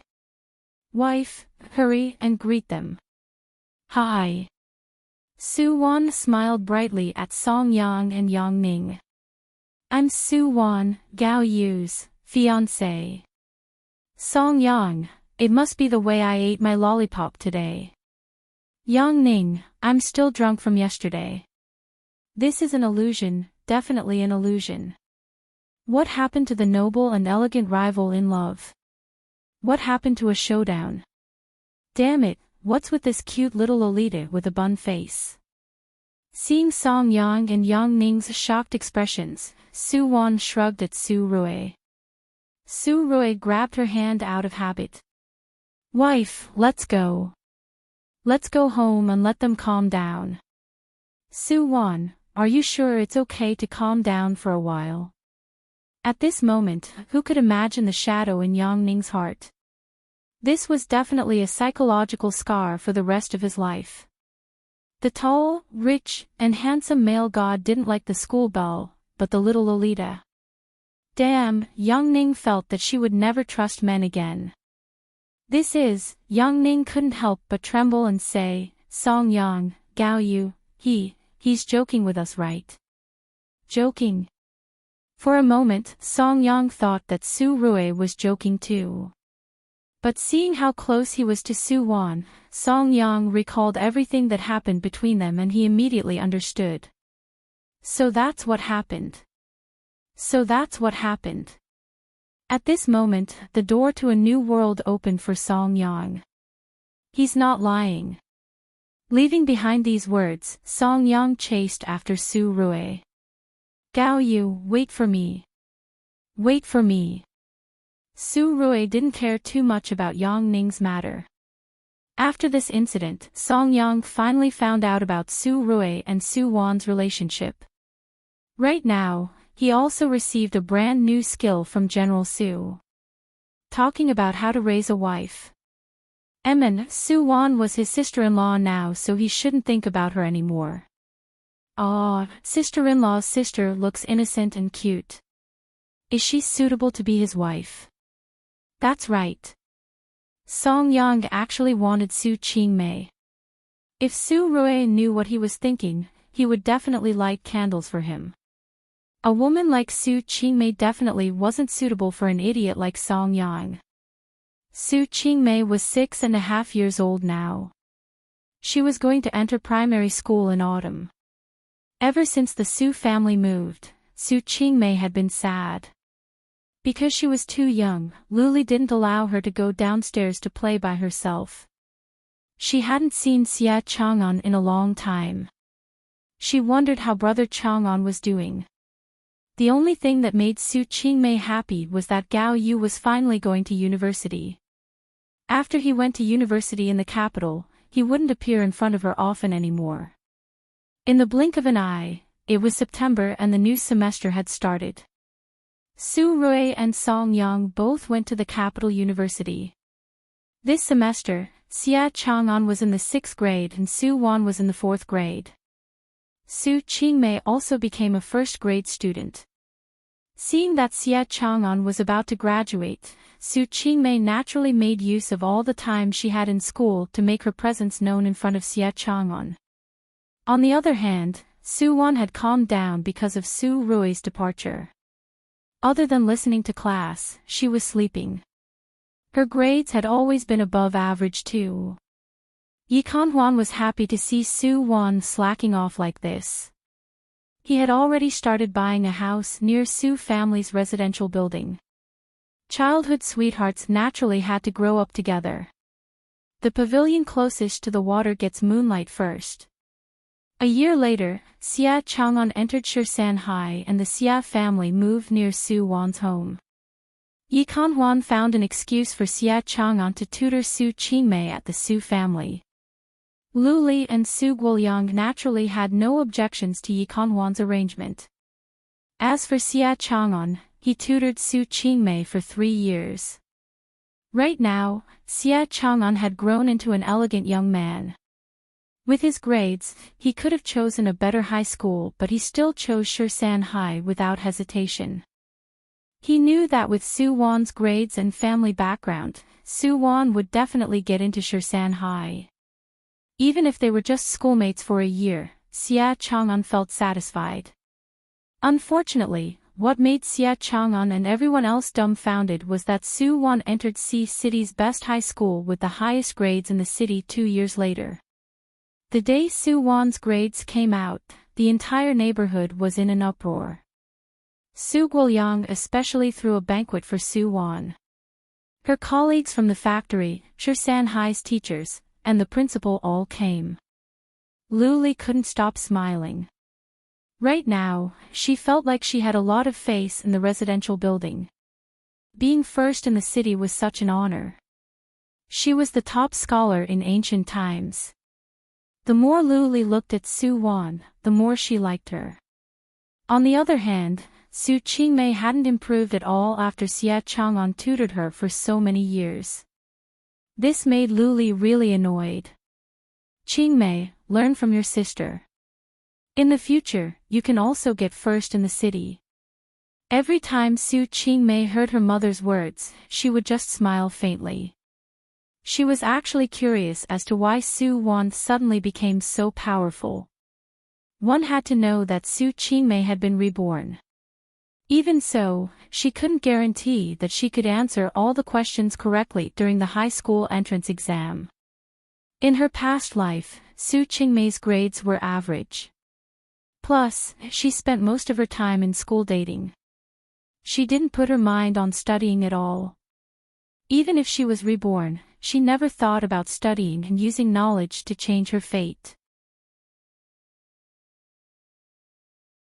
Chapter 369. Su Rui had graduated from the capital university. According to Gao Yu's original plan, he would start as a high school teacher and then step by step enter the official circle. This was the life path that Gao Jian had planned for his son. But after Su Rui graduated, he didn't do what Gao Jian had planned. He registered a company and started an internet business. In this era, the internet in the country had just started. It was an era of great success. As for Song Yang, who had graduated with Su Rui, he wasn't that lucky. He was caught by his grandfather to become an English teacher in Shirsan High School. He was in charge of teaching grade 1 class 4. This was Su Qingmei's class. Su Qingmei's grades had always been mediocre. But because of her sweet appearance, she became a popular person in school. Although she was only in grade 1, many people in the entire grade were chasing after her. During lunch break, a handsome guy blocked Su Qingmei's way in the hallway and confessed to her. Song Yang happened to pass by and saw everything. He couldn't help but sigh. Damn. Times really have changed. Why wasn't he this open when he was in middle school? Seeing Su Qingmei's unwilling expression, Song Yang couldn't help but walk up and call her, "Qingmei, why aren't you eating?" "Teacher Song." Su Qingmei's expression brightened seeing Song Yang. In the past, Su Rui would often bring Song Yang to the Su family in high school. Su Qingmei was familiar with Song Yang and understood his personality. She knew that he was a good person. "Teacher Song, I happen to have a few English questions that I don't know. Can you teach me?" Su Qingmei winked at Song Yang. Song Yang smiled faintly. "Okay. I'm done eating too. Come to my office." Some people could wash themselves clean after being reborn and keep a low profile. Some people, on the other hand, wanted to be radiant and arrogant after being reborn. Clearly, Su Qingmei belonged to the latter. In her past life, she had such a good appearance, but Gao Yu still caused her to lose everything. Now that she was reborn, she felt that she should be the center of attention. Especially after Su Wan entered number 1 high school with the best results in the city, all the teachers in the school were looking at her. Everyone knew that she was Su Wan's younger sister, so it was inevitable that they would compare her with Su Wan. Actually, Su Qingmei was also holding it in. In her past life, she didn't study properly. After going to university, she had been messing around. Now, she finally wanted to work hard, but she couldn't calm down and study at all. Right now, Xia Chang'an was preparing for his college entrance exams and didn't have time to tutor Su Qingmei. Coincidentally, Song Yang came to Shirsan High at this time. This made Su Qingmei's mind light up. No matter what, Song Yang was a top student of the capital university. Moreover, he was an English teacher. His English was excellent both in written and spoken English. Therefore, Su Qingmei used the excuse of asking Song Yang questions to frequently run to his office. In the end, she finally managed to convince Song Yang to tutor her at home. This should have been a good thing, but for some reason, the school started secretly spreading news that Su Qingmei liked teacher Song and was trying to seduce him. This news spread like wildfire. Everyone in the grade looked at Su Qingmei strangely. These rumors slowly entered Su Qingmei's ears. She immediately recalled the events of her past life. The teacher-student relationship in her past life was a pain she would never be able to forget. Because of those rumors, Su Qingmei took a week of sick leave. Later, Luli found out about what happened in school. She immediately ran to the school and caused a ruckus, causing the rumors in the school to become more and more exaggerated. In the end, Su Wan found Su Rui and he used his connections to transfer Su Qingmei to another school. Su Qingmei's new school was the best private school in Xi City. Because of Su Rui, the school didn't charge Su Qingmei extra fees. Su Qingmei quickly adapted to the new environment. No matter if it was her past life or this life, she had never gone to such a good private school since she came from an ordinary family. In this new environment, Su Qingmei got to know friends that she never knew in her past life. This school was a concentration camp for the second generation of rich people and officials. Any random student in the class was either tall, rich, handsome or beautiful from head to toe. If this was her past life, Su Qingmei would have felt inferior entering a school like this. But in this life, she was someone who had been reborn. Su Qingmei had the mindset of an adult. She used her own way of doing things to make many friends. While Su Qingmei was busy making friends in the noble school, Xia Chang'an welcomed the most important day of his life. The college entrance exam was coming. Before the college entrance exam, the primary and middle schools in the city were on vacation because they needed to take up the exam grounds. Xia Chang'an called Su Wan in advance and asked her to meet at a milk tea shop near his home. When Su Wan arrived, Xia Chang'an had been waiting by the window for a while. Seeing Su Wan's figure, he stood up and waved at her with a smile. "You're here." Su Wan responded and quietly sat across from Xia Chang'an. "I ordered pearl milk tea for you. Do you like it?" From Xia Chang'an's memory, Su Wan really liked that flavor of milk tea. Hearing Xia Chang'an's words, Su Wan glanced at him faintly. It's okay. I'm not picky. Xia Chang'an, do you need something? It was said that graduation season was also confession season. Xia Chang'an had received a lot of love letters these days. He kept thinking that it was about time. Su Wan was in high school now. He should at least let her understand his feelings before the college entrance exam. Su Wan, Xia Chang'an opened his mouth and looked at Su Wan with a gentle gaze. Su Wan, I like you. Oh. Hearing Xia Chang'an's words, Su Wan responded faintly. Xia Chang'an was speechless. Su Wan, do you like me? Seeing that Su Wan didn't have any reaction, Xia Chang'an hesitated and asked again. Actually, a few years ago, Xia Chang'an discovered that everyone's life trajectory in this life had more or less changed from his past life. Therefore, Su Wan's attitude towards him was completely different from his past life. He had calmly accepted it a long time ago. However, Xia Chang'an still had one last hope in his heart. Since Su Wan had fallen in love with him in his past life, then he should have a chance to make Su Wan fall in love with him in this life. There must be a chance. I don't like it. At this time, Su Wan suddenly lifted her head and looked faintly at Xia Chang'an. She uttered these words indifferently. Don't like it, Xia Chang'an should have expected this. He smiled bitterly. Then do you like Gao Yu? I do. This time, Su Wan answered without hesitation. Ha! Xia Chang'an laughed self-deprecatingly. That's good, that's good.